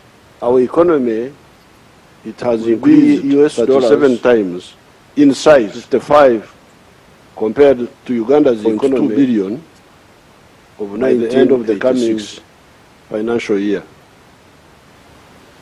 Therefore, this will mean we have done a good job that our economy on the three tasks will have grown. These tasks should be clear to all of you. It has increased 37 times in size in running public affairs compared to Uganda's economy. Otherwise, you will make a lot of mistakes. The three tasks, therefore, are we have done a good job, what we called minimum economic recovery. These tasks should be clear to what we set out you in 1987. Who get involved? Minimum in running public affairs, number one. Otherwise, you will make a lot of mistakes. Expansion. The three sectors that had recovered are those sectors which had recovered. Minimum to economic recovery. And three, that is what we set out, diversification in 1987. From the original narrow spectrum economic recovery, number one. The colonial times of the three C's and three T's. Expansion of the sectors. Remember, I have told you that had recovered. About that economy, those sectors which had recovered of the colonial times, expand them. Of the three C's and the three T's. Diversification. The three C's being cotton, from the original coffee and copper, narrow T's being tobacco, tourism of the colonial times, and the three C's and three T's. So therefore, you remember I have told you many times about that economy we restored of the colonial time economy which had been destroyed. The three C's and the three T's. That is what we call the minimum recovery. The three C's being cotton, coffee, and copper. Secondly, we expanded and the T's being tobacco, that's tourism, small economy, and tea. That's why, for instance, you hear. So therefore, that coffee, number one, which was 2 million bags, we restored, is that now 9 million bags being destroyed. That is what we call the minimum recovery. 3 million kilograms. Secondly, we expanded, is now 60 million kilograms, more economy. So, number one, that's why, for instance, you hear recovery. That coffee, number two, which was 2 million bags, expansion. Number three, now 9 million bags. Diversification. Tea from the original 23 million kilograms of the three C's and three T's to many more is now 60 million products, such as what? So, number one, fish recovery, dying of old age in Lake Victoria here. But now, we have something like, at one time we had gone to 22 factories, but now I think we have like 12 factories of fish. Maize was just for roasting on the roadside. People didn't know that maize was money. But now maize, in fact, they used to make a distinction between what they call cash crop and food crop. And food crop was supposed not to be cash crop. So maize was cash crop, was food crop, not cash crop. It is now both. Bananas, milk, that's how my tribe had been left out of the money economy by the colonial people. milk was just for drinking and making the Banyankore women very fat. But it was not a source of money. For money, for milk of selling in the towns, it was coming either from abroad or from Kenya, KCC. Beef, cocoa, beans, gold, etc. All these have now been added. So therefore, clearly, minimum recovery, expansion, diversification should be clear to all of you who talk so much about some of these things. Those are the three tasks. But we also added a fourth task, the knowledge economy,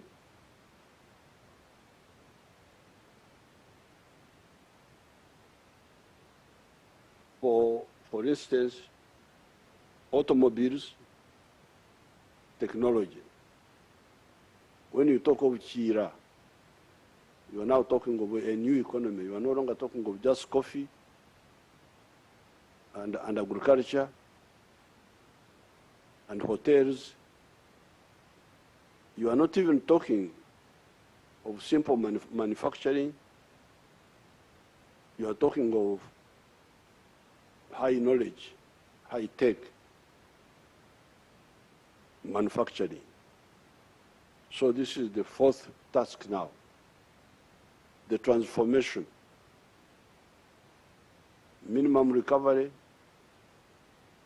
expansion, diversification of what was there, but also new type of economy based on science and high technology.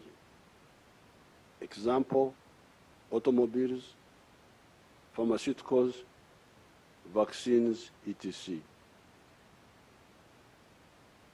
This is, in addition, some limited industrialization for some of the products in the areas of sugar, for instance, steel products by recycling scrap, soap manufacture, beer, beverages, cement, etc.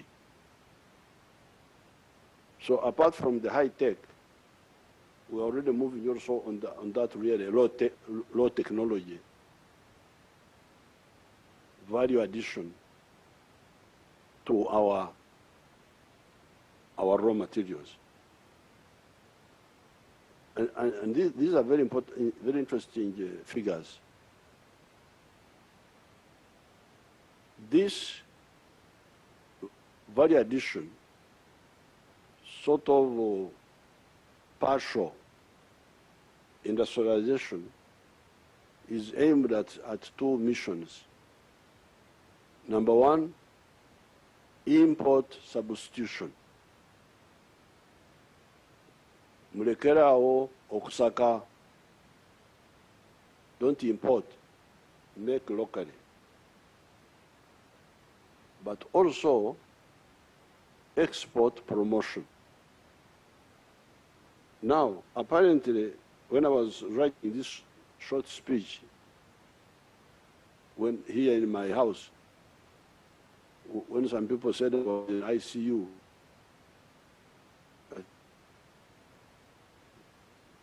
because it allows me to do one or two things, assisted by my comrade, Mama Janet, who is here, from a distance, as you can see, safe distance. So when I was writing this short speech, I asked my people, to cross-check these figures, but because if they are true, they are very interesting. The import substitution value of these industrial products, these small industry, for all these sabuni, those low industry. The import substitution value of these industrial products is about US dollars 3.6 billion. I didn't know that these small factories of Mutayimbwa, soap, all these our little factories, that they are saving us a figure of $3.6 billion, which we would have to look for if we are still importing them. But they are also apparently bringing into the country as export earnings US dollars 1.6 billion.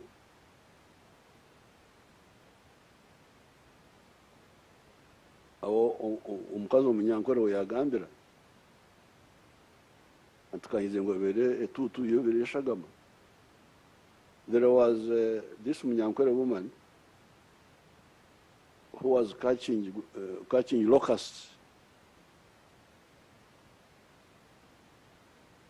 You know, the other time when we had a problem of locusts, when they were threatening us, many people did not know that some of the Ugandans were not happy with me because I killed the locusts quickly. But some of the Ugandans who eat the locusts, they said, this man has spoiled our food. He should have allowed us to deal with these locusts. NCJ. They used to catch them and eat them. So in the 1930s, when the locusts invaded us, a Munyankore woman went into the papyrus swamp to catch the NZJ, the locusts. And she was carrying a child on the back. And she was so excited with catching the locusts. Those papyrus plants sometimes can be very sharp if they are broken. So the papyrus fragment cut the throat of the child at the back, and the woman had a warm liquid, and she thought it was sweat. But when she finished catching the locusts and said, I thought it was sweat. Bidiyo, Evereshagama. It has turned out to be blood. So, I didn't know that the little work we were doing, I thought it was sweat, but apparently it is blood. It is something serious. We are saving you 3.6 billion import substitution and earning for you $1.6 billion from the exports of now no longer just coffee and so on and these other things, but industrial products. That's really, I was very happy to get that figure. However, the big proportion of our economy is still a raw materials economy. So please, especially the NRM cadres, understand this very clearly. This economy we are saying has grown, as Mr. Kaseja was saying, to $49 billion now, and it will be 55 point something billion by the end of this financial year, which we have entered. You should know that Chivaro, that estimation is mainly a raw materials economy. Economy, echari mukutunda embidde, selling the sour bananas before you process them.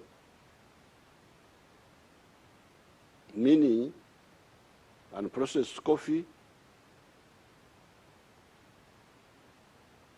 although I am putting on fine spinner's shirt here, still much of the cotton is sold as raw material. Maize, you can imagine we sell maize, wempeke, maize of grains outside, and then we import animal feeds, you can imagine. Animal feeds are from mainly maize. You sell grains of maize, you import animal feed more expensively. And our poultry farmers are crying for animal feeds. And the other people of the pigs, and so on. And even the cattle people. Until recently, we have been importing leather from outside. You can imagine, Amaliba, skins and hides. Until recently, when I built that leather factory in Kaumu, our people were importing leather from China and from India. Now, this is where, and I was hearing all of you making speeches there, but I am begging you, all the NRM cadres, this is where history demands collective and cohesive action from the NRM cadres. Now that we have got an educated workforce, because now we have got, you saw what Mr. Kasaja was saying, that 80% of Ugandans now can read and write. You heard him saying it there. 80%, literacy rate, 80%. From 43% are literate.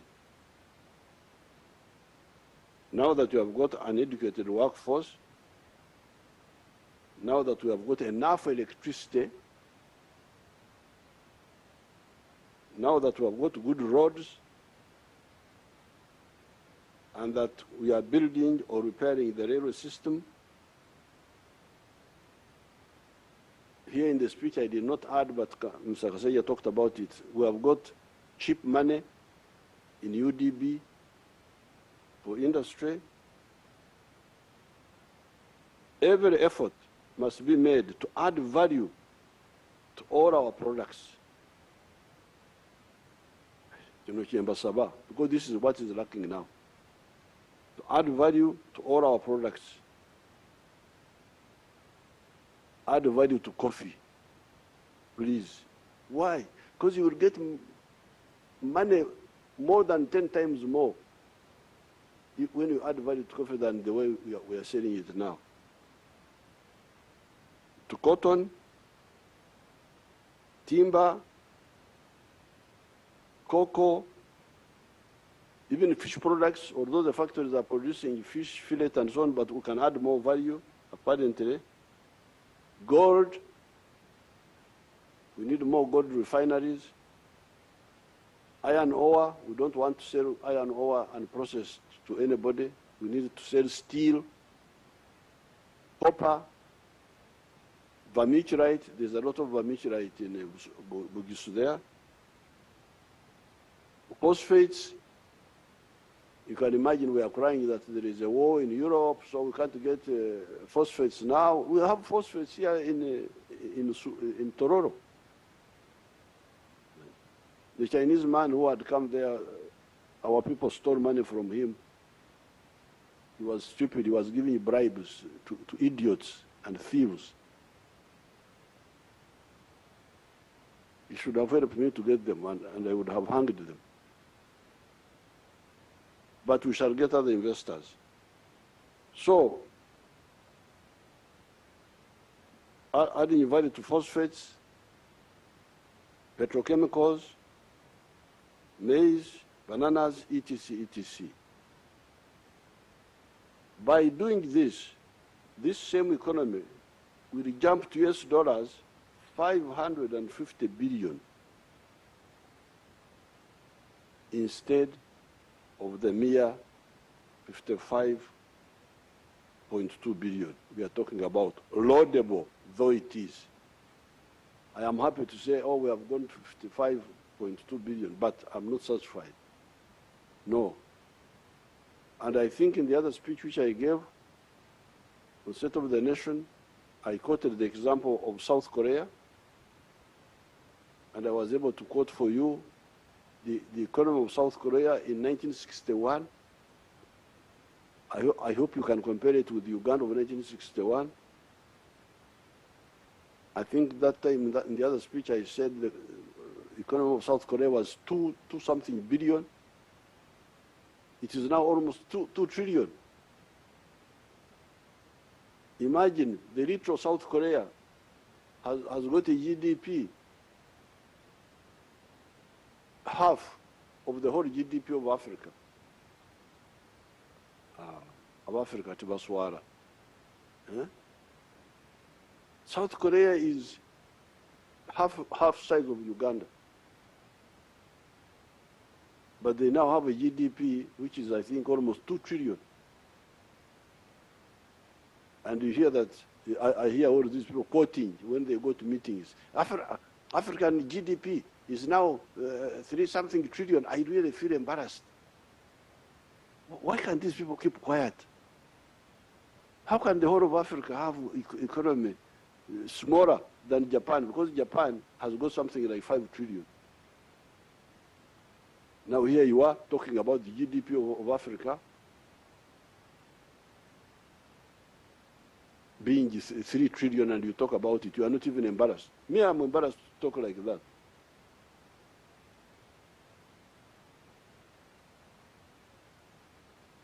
That's what I was telling the NRM MPs in Kyankwanzi.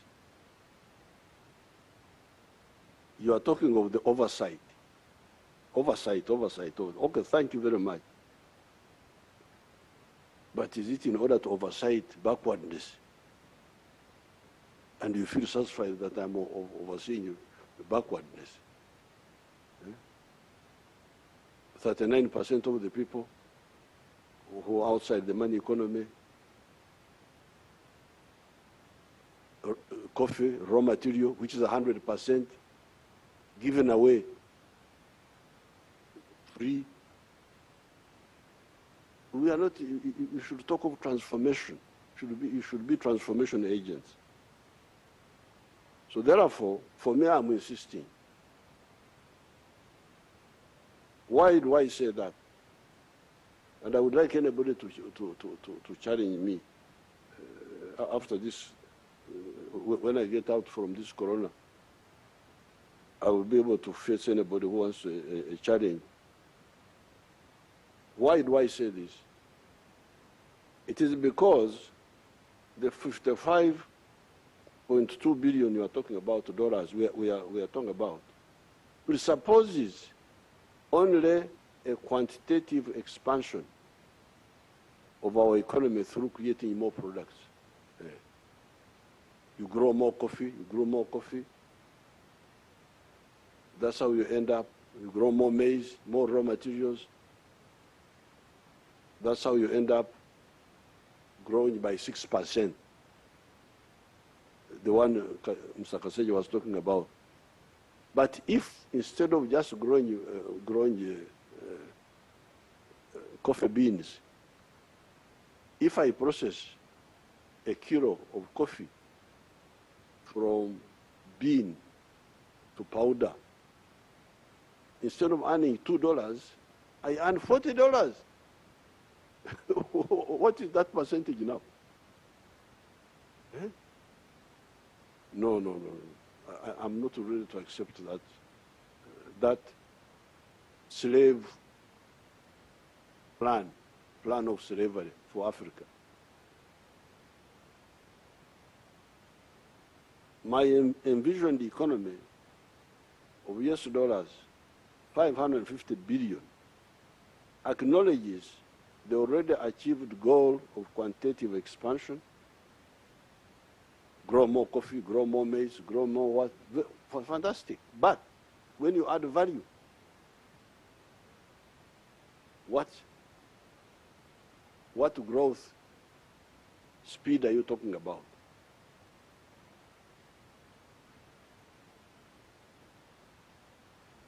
But adds another element. My envisioned economy of the US dollars 550 billion acknowledges the already achieved goal of quantitative expansion, but adds another element of qualitative leap through value addition. That's what I'm talking about. That is not all, however.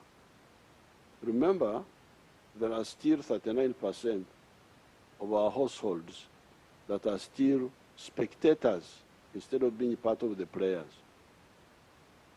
These are the Bakorele Chida Kyonka, teach me ichkeken, working only for the stomach. Here below is a report written for me by Major Agaba, one of our army officers, about one of our wealth creators, Nyakana of Rwengaju, near Fort Portal. This army officer wrote for me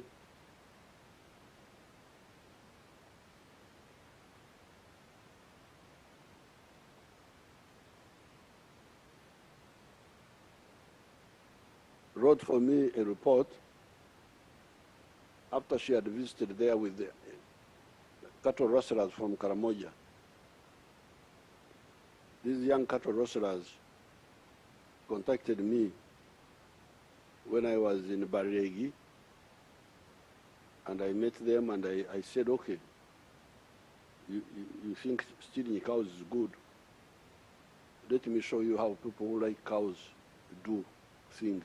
So I took them around to Fort Portal, to different places. Now this Major Gava went with them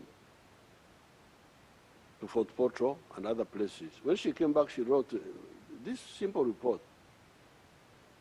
The farm, the Nyakana's farm, even today, I think another huge group of cattle rustlers are there. Mr. Nyakana's farm sits on 1.25 acres and does the following economic activities. Number one, zero grazing. It has a total number of 6 cows, out of which 5 are lactating.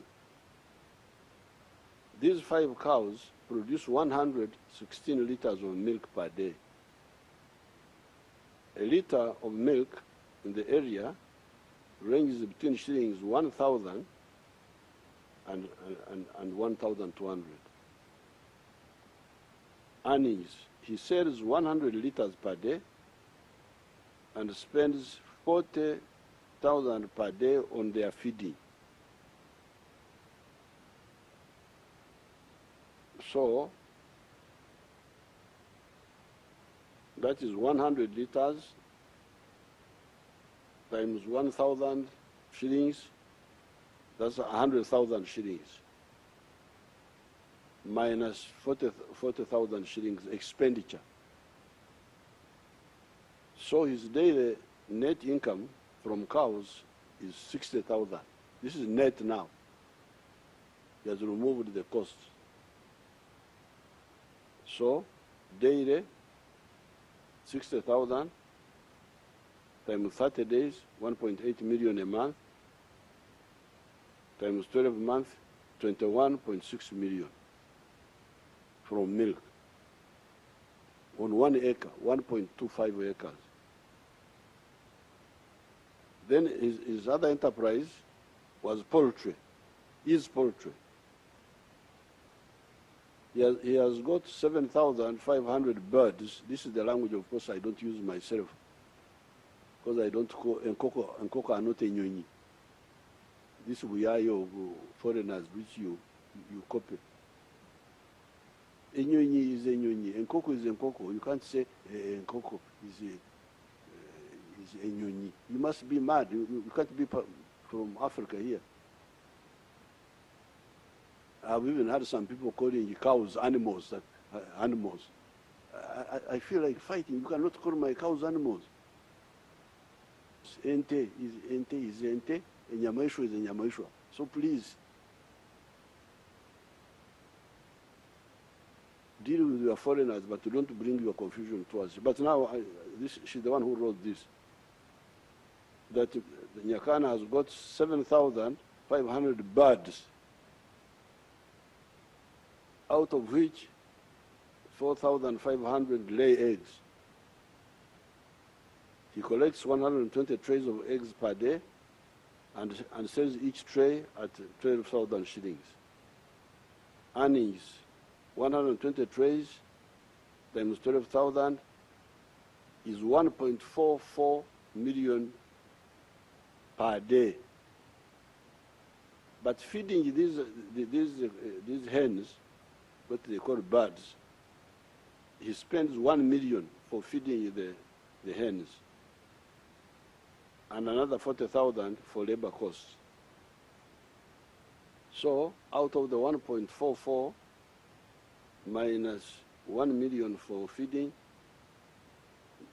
then minus 40,000 for labor costs, this therefore leaves him with 400,000 shillings as a daily net income from chicken.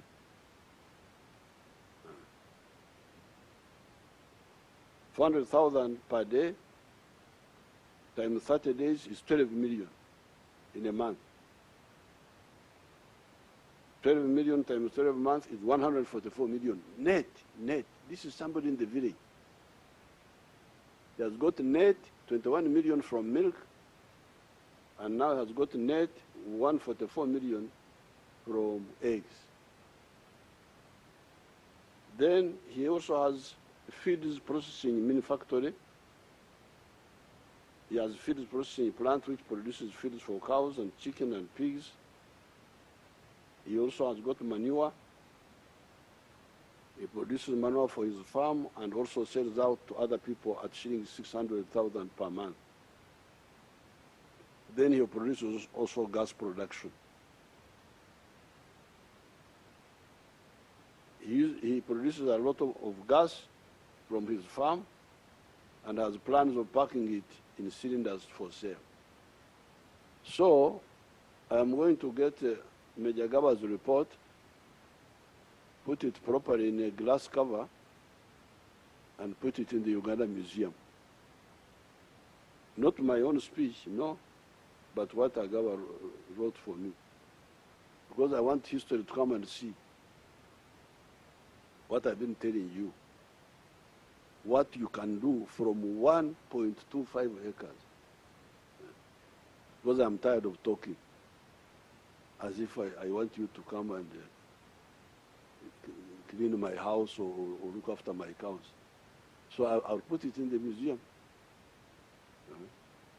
Not my speech as a whole, but this report by Major Gaba, because she wrote it very well. That's how I put it in this speech.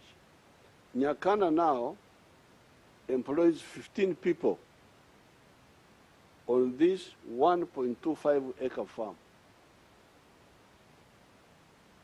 Some time ago, I pointed out that if 7 million 1 acre farmers created a mere 10 jobs each, not Nyakana's 15, would create 70 million jobs, more than the population of Uganda.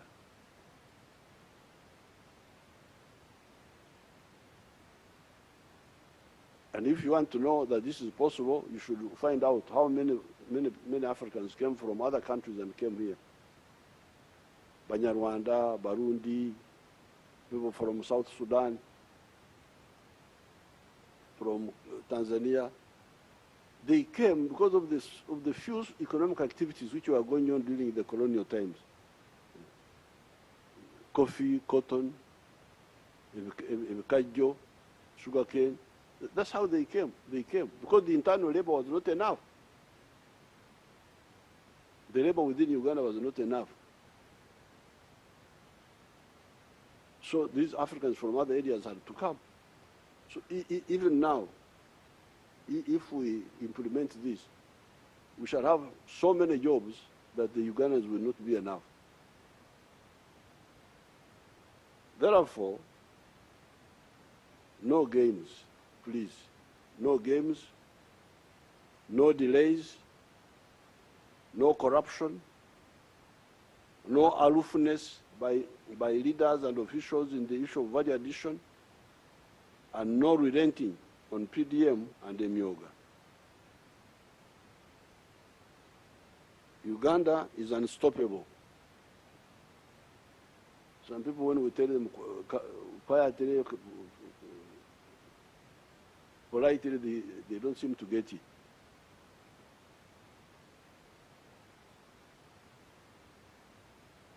On the side of agriculture, I did not talk about irrigation, solar-powered irrigation, because that one is very, very crucial to be able to stabilize agriculture.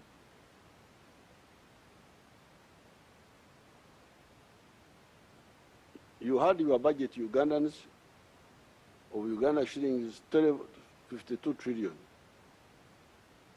While I support that budget because there is no other solution in the short run, it is important to know, Honorable Kasaija talked about it, but it should be highlighted, to know that shilling 17 trillion of that budget is to pay debts. He talked about it towards the end of his speech. He talked about it, but it should be highlighted. The 52 trillion you are talking about, 17 trillion of it is to pay debts. Amawanja. Many of these debts were being pushed by the neo-colonial public servants until recently, when I put down my foot and insisted on approving every loan. That's why you hear that these loans take time now to be approved, because I insisted I must approve of every loan, external loan. Because all this money was not worth borrowing. If you audit it, it was not borrowed for a good purpose.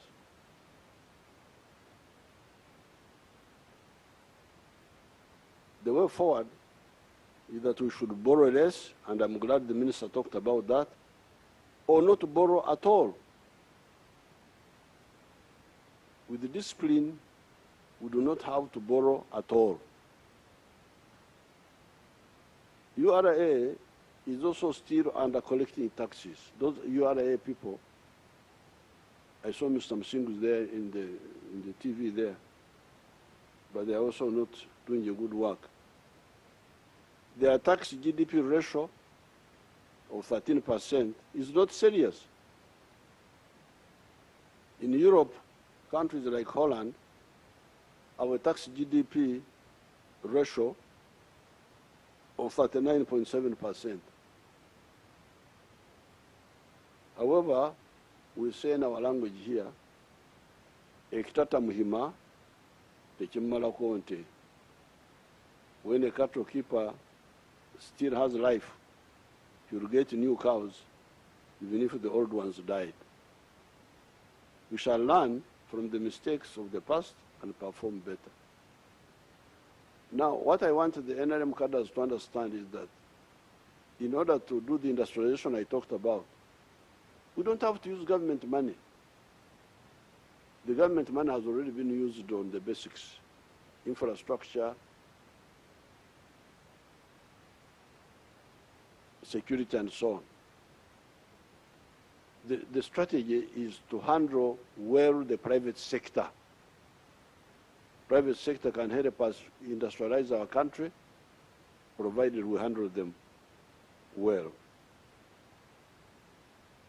I want to thank all the Ugandans who have been praying for me. I've been watching you, praying for me at the National Chairman's office, Babaranda and Hadija Muzukuru, praying in All Saints Church, praying and signing the board here near the gate, and all the others who have been wishing me good luck.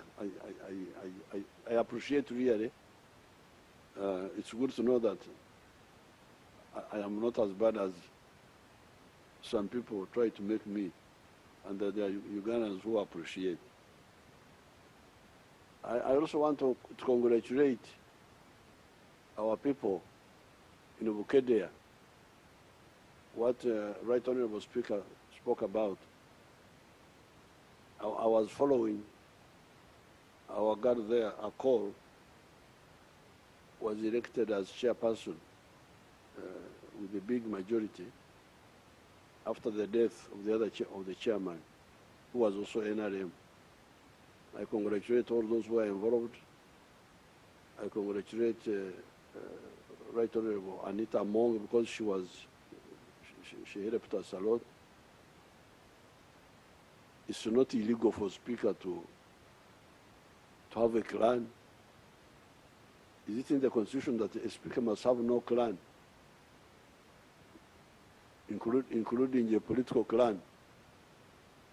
So if it's not unconstitutional, then I want to salute her. And the NRM people who stood down, because there were NRM people who stood down for our call. So I thank you, and I wish everybody good luck. Next time when I come to the TV, I will talk about Corona, because now I am an expert, and I'm also a veteran of Corona. So you count me among the veterans. Thank you very much. Thank you so much, Your Excellency, for successfully delivering the budget speech and crowning it. I want to reiterate our commitment as legislature that we will do our work as enshrined in the Constitution and mindful of the money economy. We'll do what all it takes, but mindful of the money economy, and we'll always ensure that there is value for money. We will not allow anything else but value for money for us to increase money in the economy. Thank you so much for us to be able to get what we want. Thank you. Adjournment. I want to once again thank the President of the Republic of Uganda and all the dignitaries that were invited and have attended this very special function. In a very special way, I want to thank Mama Janet Museveni for taking good care of our president. We want to thank you so much, and we keep praying for you and the family, and we wish our president a very fast recovery. We want you out there to do work for this country. We are adjourning the House to Tuesday at 2 p.m., 20th June, 2023. The anthems.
of you are invited to the poolside Serena for an evening.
Thank you very much. Vice President is now being seen off. We would like to ask that all our guests